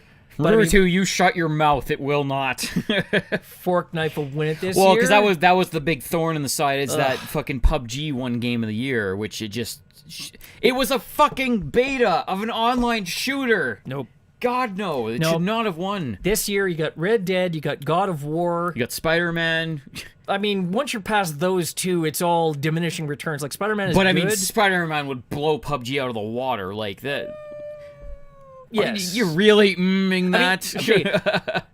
It would blow PUBG out of the water because it won last year. Fortnite? I don't know. Just by popularity, it's tough to tell. Plus, there have been a lot of Game Awards calls that I totally disagreed with. Yeah. So I would not be surprised if they borked it up and, picked something else. But anyway, during the X18 event, bunch of interesting things. So first of all, the original Crackdown is free right now on the Xbox One. So it's backwards compatible. If you have an Xbox One, you have Xbox Live, go out, get your free copy of Crackdown. That in and of itself is almost worth me buying. So fucking worth it. It is. Like Crackdown. Crackdown 3 has gotten an official date. It's going to be out February the 19th of next year. Okay. So now it gets more and more, like, depending on what your interest is, interesting. PUBG is going to be available as part of the Xbox Game Pass as of today, November the 12th. So if you have an Xbox Game Pass, you have access to PUBG now free of charge. Not surprised, because they're putting in that big push, because again, they're getting stomped by Fork Knife. So they kind of have to step forward or step out. Backed the wrong horse, unfortunately. Rumor has it Activision and them like money. No, wait. Epic? Epic is Fortnite. Excuse me. Activision. I'm thinking Destiny again. God damn it, Rarutu! Don't say Destiny! Again, it's Commander Santa. Okay. So, interestingly, the Final Fantasy 13 trilogy is getting a backwards compatibility patch for the Xbox One, and Final Fantasy 7, 9, 10, 10-2, and 12 are coming to Xbox One in 2019. So, all of those games, none of those... Well, I mean, I don't think 10 was. I don't remember if 10... I think 10 was a PS2 exclusive. The remasters might have come to Xbox One. I don't know. I think they did. I'm not 100% sure. But a lot of these have never been on the Xbox One before. Or the Xbox 360. Yeah, so basically Xbox owners are getting a giant swath of classic Final Fantasy games. You likes yourself some Final Fantasy.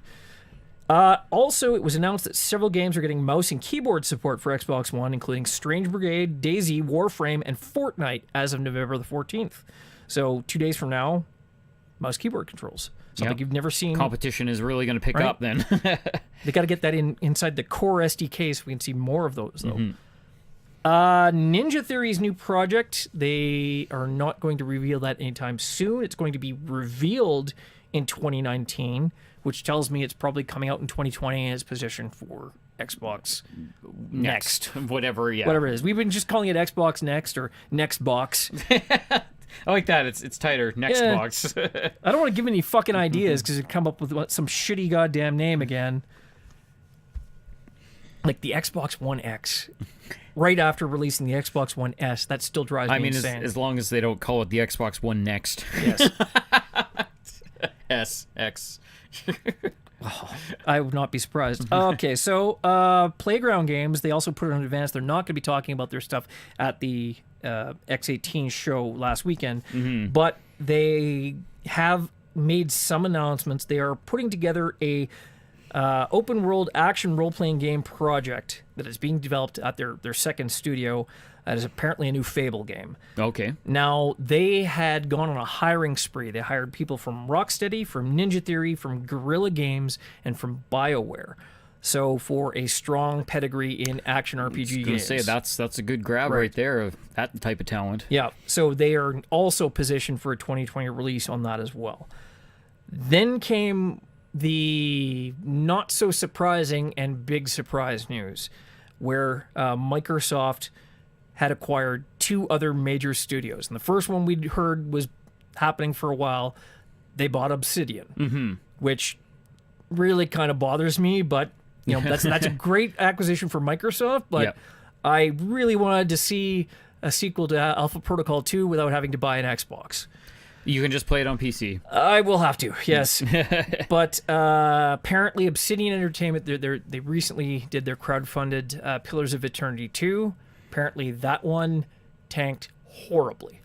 They have apparently only, this is calculated, they only sold 110,000 copies worldwide, and I think they needed like 500,000 to even break even. Yeah. So that was a huge blow to them. The CEO of Obsidian, Chris Parker, he said that this was basically necessary for our studio to survive. Right. So they needed Microsoft. They needed that injection of money there. Yeah, so even though they got screwed over by that other game whose name escapes me, that Viking game, it was Star something. I don't even remember. Star Viking. Yeah, it might be. I don't even know. No, Janus Marine, you can't advertise your game anymore. No. So, apparently Obsidian is set to continue operating relatively autonomously, quote-unquote, with Microsoft simply giving them a helping hand when needed. I'm assuming that helping hand will be to shove them back into the water if they try to make a PS4 game. So, and if they step out of line, they'll slap them around a little with their pimp hand.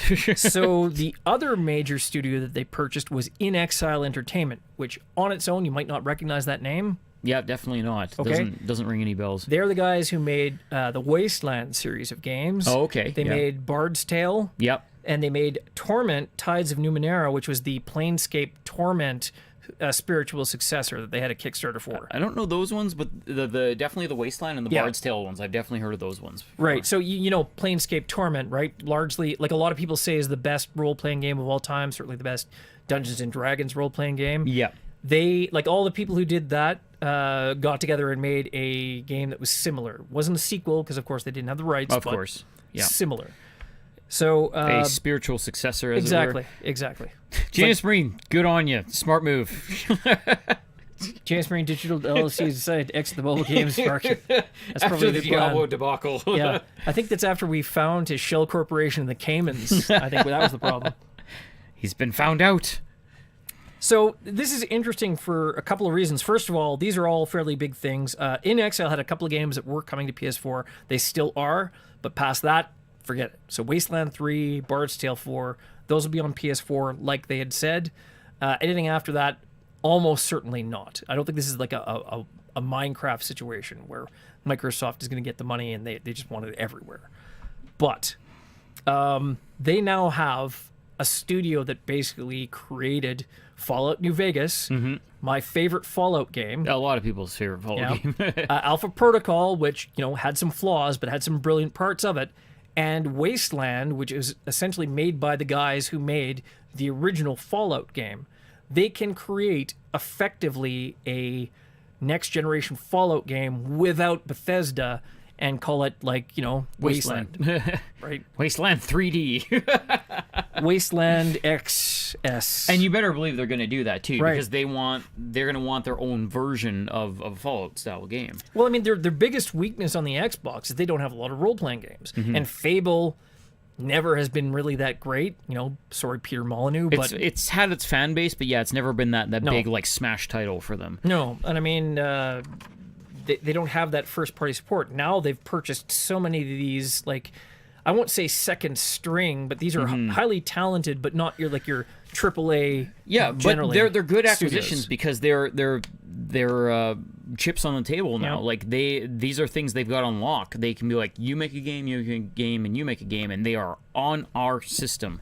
They're trying to rack up those exclusives to sell Yep. their current gen or their next gen, whichever it may be, whatever comes out first, like for the games and everything like that. Nuclear Aftermath copyright. Yeah, Because that's been one of the things that's been big for PlayStation, is because they didn't have a new system in the barrel yet. They've been having to push these exclusives, Right. and it's been working so well for them. So Xbox is seeing this, they're like, "Oh, right, that's what we were missing. We need games for people to play Yeah. on the fucking system."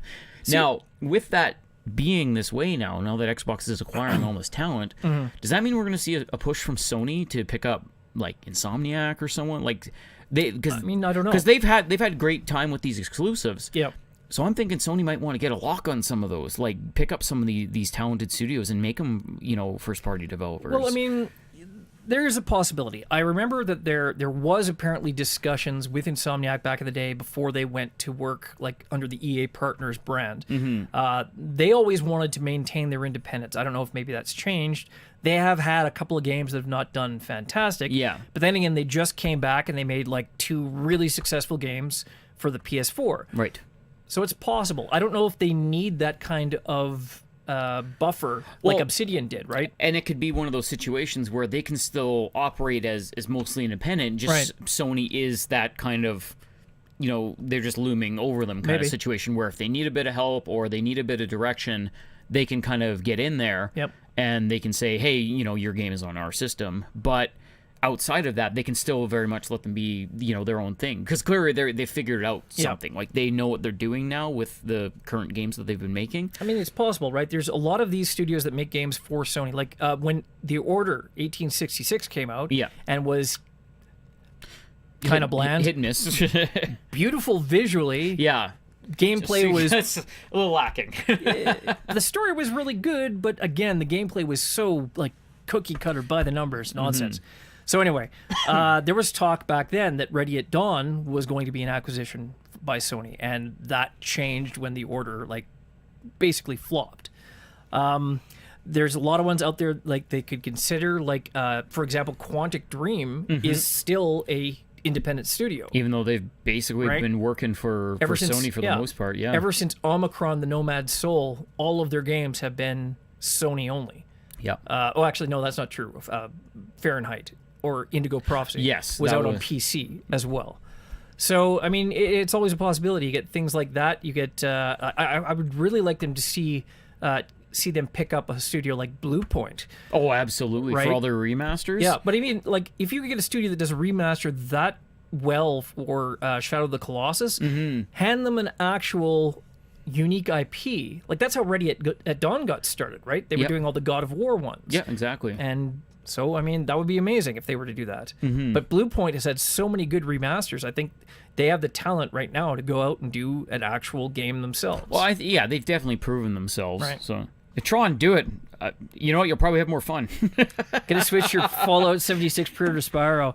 See, that's just the thing. They nearly got me because they had like the power armor, the T-76 head. And it's like, oh, it's only in the limited edition. I gotta wait a minute. Let's see what the game looks like before I start plunking down money for a special edition. You can always sell the game after and just keep the helmet.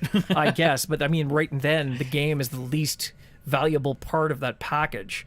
So I don't know. Like, why would I want all of that additional collectible garbage? Nuclear. It's pronounced nuclear. Thanks, Homer. I don't know. I don't think Sony necessarily needs to. It's not either. that they need to. It's just I'm scared that we're going to see Xbox, the money powerhouse that they Right. are, they're going to keep going around and snatching up these developers and stuff like that. And all of a sudden, that pool is going to start dwindling. I'm not saying that they're going to buy every developer and then Sony won't have anything to put on their system. But not if THQ Nordic buys them first. It's one of those type of things that I would love to see Sony just grab a few of those big developers and have a few of those powerhouses under themselves. Maybe. And then you're guaranteed, you know, some of those really, really genius, like first party kind of developed stuff again. See, that's just the thing. Like, if you buy a studio, that doesn't necessarily mean that you're going to get great quality out of it, because people can leave a studio. No, right? that is very true too. Typically, what you buy is their IP, and that's what makes a studio valuable. Yeah, and again, that kind of goes hand in hand with it, because even if you're buying a studio that hasn't been super hot, but has had these great IPs and great licenses in the past, Sony could dive in and be like, hey, you guys made this game that was amazingly popular. I think it's time for, you know, a new one or whatever. They could buy Insomniac and make fucking Overstrike. Like the original Overstrike. Like it was supposed to be? Which would be amazing. I would love to see it. I would love to see that. That would be so great. Yeah, because that game, when it first came out as Overstrike, it was like, wow, that's a breath of fresh air. It looks amazing. Tell me that Overstrike video does not remind you of Fortnite now, like the aesthetic. It's definitely there. It was like this action Pixar kind of mix, almost. Kind of like a Team Fortress. Video like the big chins, the little tiny eyes, the weird proportions, and everything. Right? Yeah, and it had that sort of quirky off. Yeah, but Ichigo, they're never going to buy Square-Enix, though. I mean, they couldn't. Well, I mean, maybe now. I they mean, just lost $33 billion. I mean, if their stock drops off that hard, maybe eventually. Sorry, but 3 million yen, $33 million. Still a good chunk of change. That's not great. But Sony would never go in and buy them unless it was like absolute dire straits or there was some kind of crazy deal of the century cut there. Because even though they lost 33 million. They're not the bottom of the barrel yet. Right. They're still going to be okay. Yeah, because Kingdom Hearts 3. You think about things like this, right? And chances are you wouldn't, if they were in trouble, they would just dissolve the studio and sell off things piecemeal, probably. Exactly. Just the same thing that happened with THQ. THQ with Atari. I think the last time a major studio was in a position to buy another major studio was. Do you remember when EA was trying to buy Take-Two? Yes. Back in the day, and they fended them off. And technically Vivendi, but they're not really. They're not a game house, though. They're an entertainment kind of thing. Whatever they are. And yeah, I mean, it's true. I mean, if you were looking at Microsoft versus Sony in that race, Sony would be at that door right away. But at the same time, we're not going to see it anytime soon. Yeah. At the same time, Sony had a really big year this year too, though. It was up. I think it's 6.1 billion yen it made in revenue. It was up 40% year over year. It was the most profitable of the gaming developers out there. Like, out of all of them, it was the most profitable. Yeah. I think that right now they made a number of big purchases. I want to say right around the start of the PS3 era. It's possible they could go on a purchasing spree, but they're also going to be spending like billions and billions of dollars on R&D right away. Yeah, no, that's true. But they may want a couple things to just kind of go along with that. So all we can do is wait and see on that end of things, because they certainly haven't hinted at anything. Yeah. But I just figure with Microsoft kind of stirring that pot now, we could see Sony start kind of stepping in and maybe saying, hey, we're kind of interested.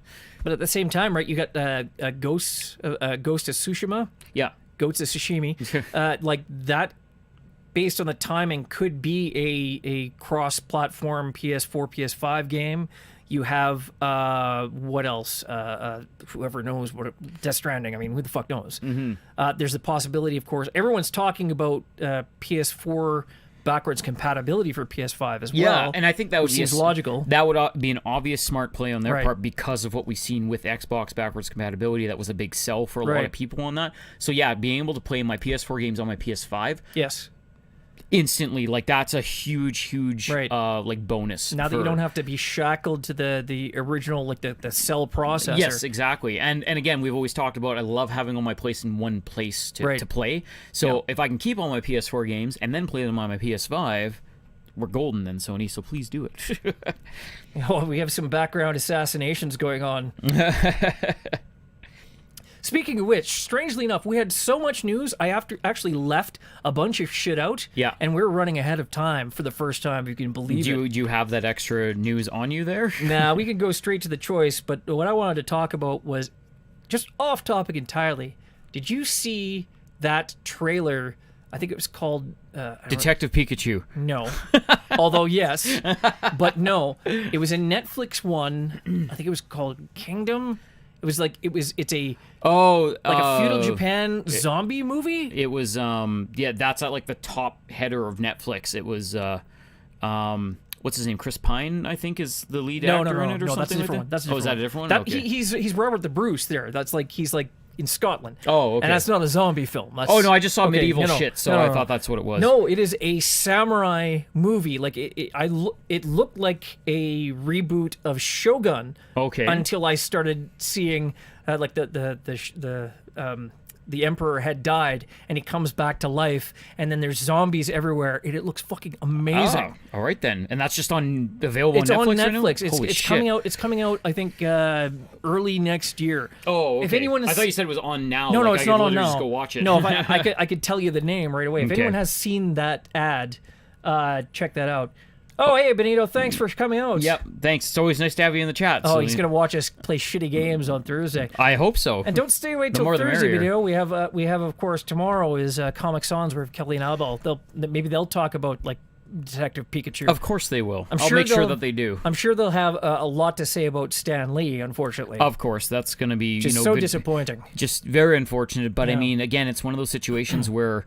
your heroes have to go at some point, and he had a great life, had a huge impact on a lot of just pop culture in general, and the man was 95, so he had an amazingly long life. He dies, and Chuck Grassley's still fucking going.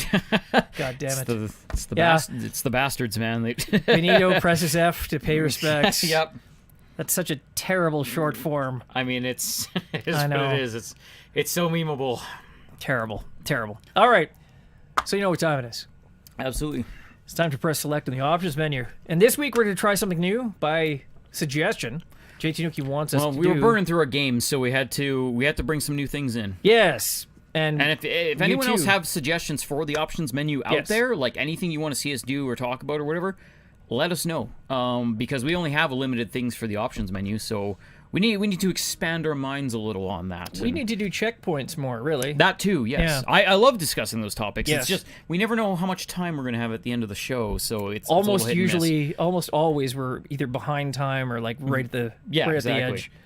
But yeah, also JT Nuki's suggestion, this ought to be good. No, we're not like doing any kind of weird eating thing. No, we're not eating baby food or eating spicy tacos or anything like that. Spin the wheel of punishment. We're not like old man gums gently. It's not like a silent library thing. Bites tenderly. Bites tenderly? Yes. I think it depends on who's translating it. I'm just saying.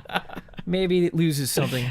I know. No, there's no Riverdale game. You can tune in on Comic Sans. I'm sure they could play something on there. No bad smell air. You know what? Next time we do a 12-hour stream, we'll have donations, and for every $10, I'll watch an episode of Riverdale. Well, no, I was telling you that the other time is that when we have a 12-hour stream, we need to plan a little bit ahead, and I think we need to really do like a silent library challenge kind of thing. Awful. And we'll find some stuff that we can actually pull off that we don't need a bunch of equipment for and everything like that. So, but I think that would be a lot of fun. We could have a watch along with terrible movies on Netflix and just have us, and we'll all watch at the same time. If we can get away with that without getting as long as we don't show it or play any video. Oh, as long as it's play a video of the thing. As long as it's audio, we're good. We're not playing the audio of the movie. We would just watch the movie, and they could hear us commenting along to the movie while they watch the movie. Oh, I would so be down at for the that. Same time. Because you know me, I like me some Mystery Science Theater. It's like riff tracks in real time. Well, same thing, yeah. Basically. It'll be interesting. Yeah, live riff tracks. There you go. Yeah, I would so be down for that. I fucking love that Just a thought. But anyway,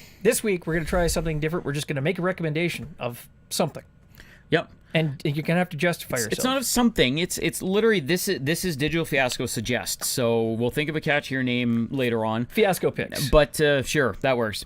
Fiasco Picks, so this is just something that you can go out and watch on your own. That'll be video game related, but it's something that has kind of caught our interest, whether we've gone and done more reading on it, or just something that really came out of nowhere and kind of struck a chord with you, and you want to share it with other people. So instead of just sharing, like, a random link and hoping that you see it in our Twitter, we will deliver it to you live on the air. So mine, Yes. I'm a huge fan of game theorists on YouTube. So Okay. that's, of course, Matt Pat. He does his game theory series, so he'll go in and do deep dives into different kinds of lore and theory or concepts in games and stuff like that, kind of pick them apart or try to prove a theory that the fans have about certain types of games.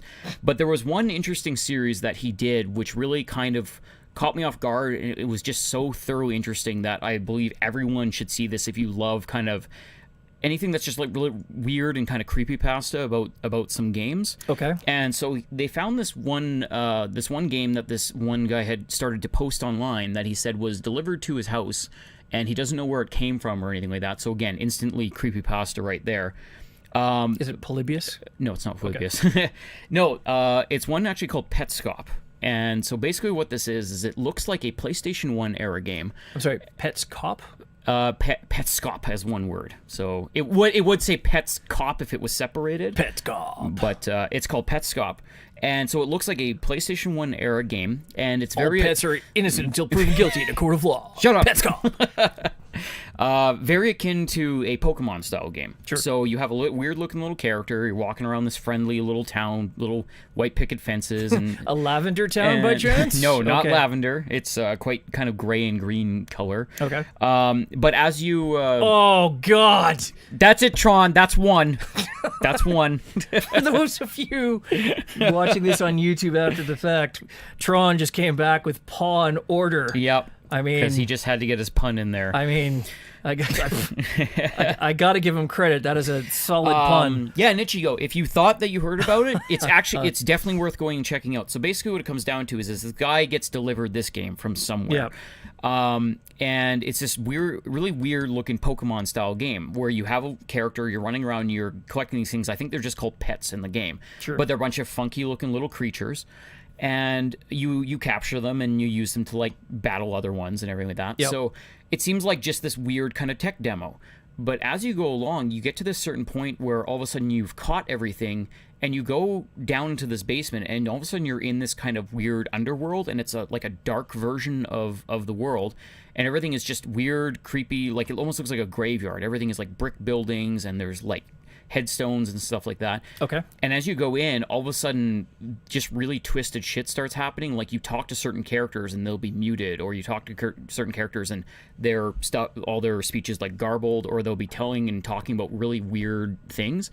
And what it comes down to, I don't want to spoil this because it is a very interesting watch, but the theory is that it tells a tale of a murder that had kind of happened in real life. Okay. But nobody can kind of confirm or deny this. It's just very interesting how it's kind of entwined in everything and how the theory kind of goes along throughout the whole play of this, because the guy ends up posting multiple different videos where it just kind of goes and does a deeper and deeper dive into what the fuck this game actually is, where it came from, or anything like that. And because it's just such a mysterious thing. Whereas ultimately, it could have literally been this thing where this guy just made this fake game, took this thing and just kind of put it into his game in kind of a cryptic way. But Yep. I believe the game theory series is about 4 episodes long or 5 episodes long. They're each about 15 minutes long. Yep. And absolutely worth a watch because it is just genuinely interesting, and it is a little kind of chilling because even though you don't even know if it's kind of real at this point, it's just really interesting how it's kind of entwined into the game, and just the game itself is, when it kind of turns to that dark world thing, it looks really fucking creepy. So yeah, it's very well done. Check it out on YouTube. Jason UK I think linked it there. Yep. But yeah, look for Matt Pat with Game Theory, and the game's called Petscop. In the animal justice system, your pets are represented by 2 separate yet equally important groups. You already had one. The dogs, anyway, who investigate crime. But yeah, definitely go And the check it out. cats who couldn't give a fuck about you. It is an interesting watch. These are their stories. Okay, so what do you got? What do you want to suggest? What I hope it's not Pets Cop. Pets Cop. It's a great game. I just got it on PSN. No, I would like to suggest Give me a second. I have to think of something. I thought you thought of something. No, I had thought of something. I just lost it. Yes, Any I got it. I got documentaries or- it. okay. No, I've talked about this a lot over the years. Is it Alpha Protocol? It is not Alpha Protocol. Although you should check out Alpha Protocol, especially now that Microsoft owns them. Fuck. Anyway, so well, actually, Sega owns Alpha Protocol technically, but doesn't matter. There is a game that I've talked about many, many times over the years. It is a game by Fred Ford and Paul Ritchie. Okay. And they're the guys who make up Toys for Bob, who made Skylanders. Right. And many, many years ago, they made a game called Star Control. And Star Control was made for EA. I believe they did the publishing. And then they went on, they did Star Control 2. It was under... I don't remember how it played out, but this is the the one rights that- went over and over again. Yeah, I was going to say, because they had rights battles, and then you had Right. people making, like, Yes. inferior versions of the other one. And Yeah, right now what's happening is that Brad Wardell and Stardock are suing them, and they are in a rights battle back and forth, because apparently when Atari went under, they purchased the rights to Star Control, blah, blah, blah, blah. There is a huge legal battle going on right now about who owns the original IP, all of the aliens designs, the ship designs, everything for the original games. Right. But none of that has anything to do with this.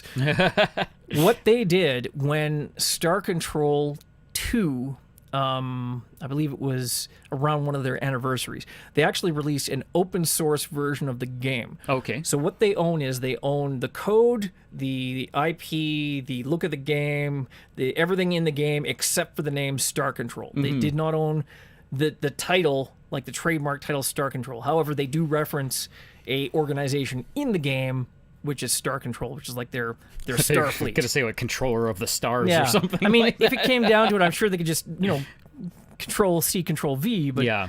anyway, it's called the Urquan Masters. It is open source. It is on SourceForge. You can go out there right now. If you search for it, they actually have a HD textures pack. They have the original 3DO videos that you can put back in. You can get the it's- remastered sounds. So it's kind of like you can have the original game, some assembly required. Right. It is an HD version of the original PC game, and depending on how much extra you want to download, Yeah. you don't have to really do anything. It's just like, do you want this? Yes. Do you want this? Yes. Oh, okay. Radio buttons. You choose Basically. all the things you want to download. Basically, I mean, you might have to put it in a folder. I don't remember, Yeah. but I did all of it because I love Star Control. Star Control is hands down one of those games that at first doesn't look like much, but as you start to play it and get into it in the storyline, it really unfolds in a way that is special. And this is why you hear people like, Ken Levine and like Warren Spector, or, talk about this game, Star Control. Yeah. Basically, you are a survey craft. You were on a science mission. You got caught behind enemy lines, and Earth was enslaved. All of the Alliance races, all of the people who were allied with Earth against these enemy called the Urquan, they were either enslaved as what they call thralls, which are people that battle on their behalf against all the other free races, or they were encased in a slave shield and confined to their home planet, never to get off their planet again.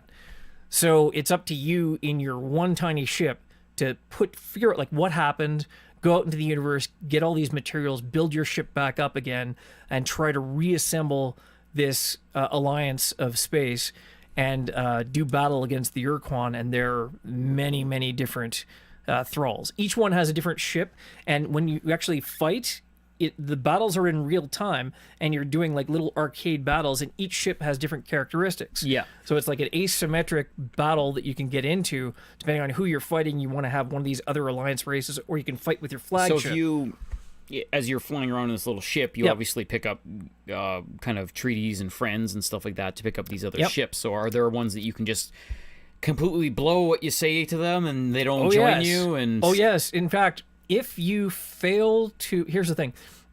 There's a lot of, I don't want to spoil anything, but the game is on a timer as well. Yeah. So there's a date. Every time you move someplace, you travel from planet to planet, that date that's advances. ticking down, yeah. After X number of years, the Urquan will start to either come at you or come at other people, depending on what actually occurs in the games. And you find out that the Urquan are actually engaged in a war all of their own that is potentially going to destroy everything. Okay. So it's a lot more in depth than just, oh, you have to fight them. It's like, oh shit, they're maybe embroiled in a battle with something worse. Mm-hmm. So anyway, if, for example, you do things wrong, whole races can get wiped out and not be available for you anymore. So Okay. if you go into their space, you won't encounter their ships, you won't be able to go to their planets, you won't be able to talk to their people. They'll just be gone. So that's a thing. So don't fuck around. There was one particular group called the Thradash, which are basically like space hippos. And they're all about like they're kind of like Klingons, where They're a war-bred race. Their whole thing, their ethos is about the strength of their culture. So theirs will be superior. They will wipe out their enemies, and if anyone else, like another group within their culture, rises up, they have to be quashed. But maybe they'll overthrow them and they're basically they're numbered. So culture 19 is the current culture, and you trick them, or can trick them, into attacking one of the other Urquan thralls and basically diminishing both of them significantly. So they're severely weakened. So there's all kinds of things like this that you can do over the course of the game. It's a role-playing game more than anything Tron, else. that's kind of what I was thinking of. Attacking anyone that comes close to their space watering hole. Yeah, their mud hole. They don't really like that. But no, it's like it's kind of funny because they're sort of cartoony, but it's pretty cool as well. Mm-hmm. There's the Ilrath, which are like they're giant spiders, and they have a cloaked ship that has a short range fire attack. So they cloak, you can't tell where they are, and they decloak, and it's hard to get away from them. Once you're in range, it's like you can see your meters ticking down.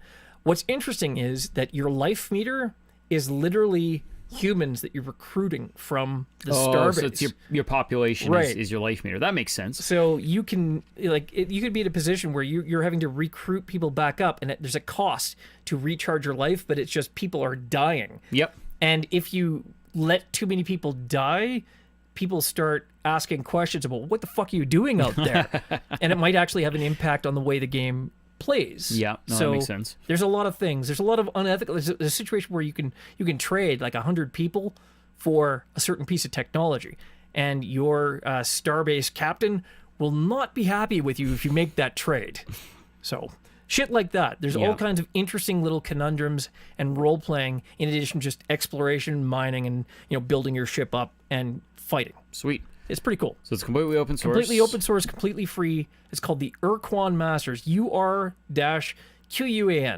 And where can they pick it up? I think it's sc2.sourceforge.net. Okay. I think. If you do a Google search, I'm sure that it'll come up. If you search for the Urquan Masters or Star Control 2 open source, I'm sure it'll come up. But I'm pretty sure it's sc2.sourceforge.net. And even though it's an HD game, it probably runs fine on older systems anyways, because it's an older game anyways. It's been around for a while now, and they've like tuned it up a few times since then, but it's really cool. It's an excellent game. There has been talk for a long time that Toys for Bob or Fred and them, it's not going to be Toys for Bob probably, but it'll be them specifically, are going to do a canonical Star Control 3, which wipes out the Activision piece of crap that they made that they actually had nothing to do with the creation of, and do like an actual continuation of the storyline. But of course, that's all dependent on getting out from under Brad Wardell. Yeah, and that's true. I didn't actually, we never talked about it here, but I had a huge argument with Brad Wardell, like the CEO of Stardog Entertainment. We talked a bit about that because there was a bit of a Twitter feud going on there. He was not happy that I was standing up for Dogar and Kazon over there, so yeah. In any case. It is what it is, but you can't go wrong with a free game, so there you go. That link is in the chat. Yep, play that game. If you like Star Control, if you like Starflight, if you like Star Trek, that kind of thing, you'll like that kind of game. Spacey, sci-fi, shooty ships. Yes, shooty, negotiatey, punchy. Space punchy ships. Make a treaty, steal some, sell some slaves out of your ship's hold, and have people not be happy with you for doing that. Rightly so. All right. In any case, so that's our show, I think, for this week, folks. This has been Digital Fiasco episode 47. We'll be back again tomorrow with Kelly and Albel for a very special edition of Comic Sans, where I'm sure they'll be talking about Stan Lee and all his contributions to comics and gaming. Absolutely. Probably almost like at least a solid hour, if not more, of talking about Stan Lee and then the legend that he was. Yeah, I'm sure that it would be a nice history lesson for people who are not really up on the ins and outs of Stan Lee's contributions. If you like what we do here, please tell your friends and fellow gamers. You can follow us here on Twitch just by hitting the little heart so you'll know when we go live. You can follow us on Twitter at Digital_Fiasco, and you can tell us what you think. If you like what we're doing. If you don't like what you're doing, we definitely want to hear from you. So reach out to us, give us your comments, what you think we are doing good. And if you want to see us talk about any topics or anything you want us to cover at the end of the show, then just let us know. Questions or options menu topic. We'd love to hear from you, even if you think that Darth Cool Guy was not the bomb. And if you missed out on Darth Cool Guy... Did you see the videos? I did not yet. I'm going to watch them when I get home. I posted both parts of it to Twitter. That was last week's Comic Sans. Yeah. No, pardon me, last week's Player's Guide with Daniel and Jackson. I literally had to leave the room. I was choking to death. Yeah, I was laughing so I think you hard. can check those out on our Twitter. I think they were posted on there. So both of them are on the Twitter. You can check them out right here on Twitch as well. They're clipped here. Yeah, Jack was like dying laughing from that, so you should probably check it out. Yeah, actually, I'm pretty sure that in the first clip, what sets Jackson off is me laughing in the background. Probably. Like, he was laughing laughing. will typically do that. He was laughing. I start killing myself, and that's when he just completely breaks up. Yeah. It was hilarious. All right. So tune in for that tomorrow, 7 p.m. Central Time. Kellen Albel talking about Stan Lee. All right, but until then, we are going to find someone here locally to raid. Thank you, everyone, for coming out. All the people that we know and love, and some new people who we'd never seen before. Yep. If you're lurking in the chat, please make a Twitch account. Come join our chat so we can actually hear you talk and ask questions and stuff. We want to respond to you live. The Irkin Armada, what was that? Oh, no, yeah, actually, Irkins would be a great addition to Star Control. Well, they would fit right in. Yeah, it's open source. I'm sure someone would add them anyways. Yep. So we're going to find someone to raid if you want to stick around for a couple of seconds. Till then, I'm Jack McBastard. And I'm Dandr0id. And we're Digital Fiasco. You guys have a good night. See ya.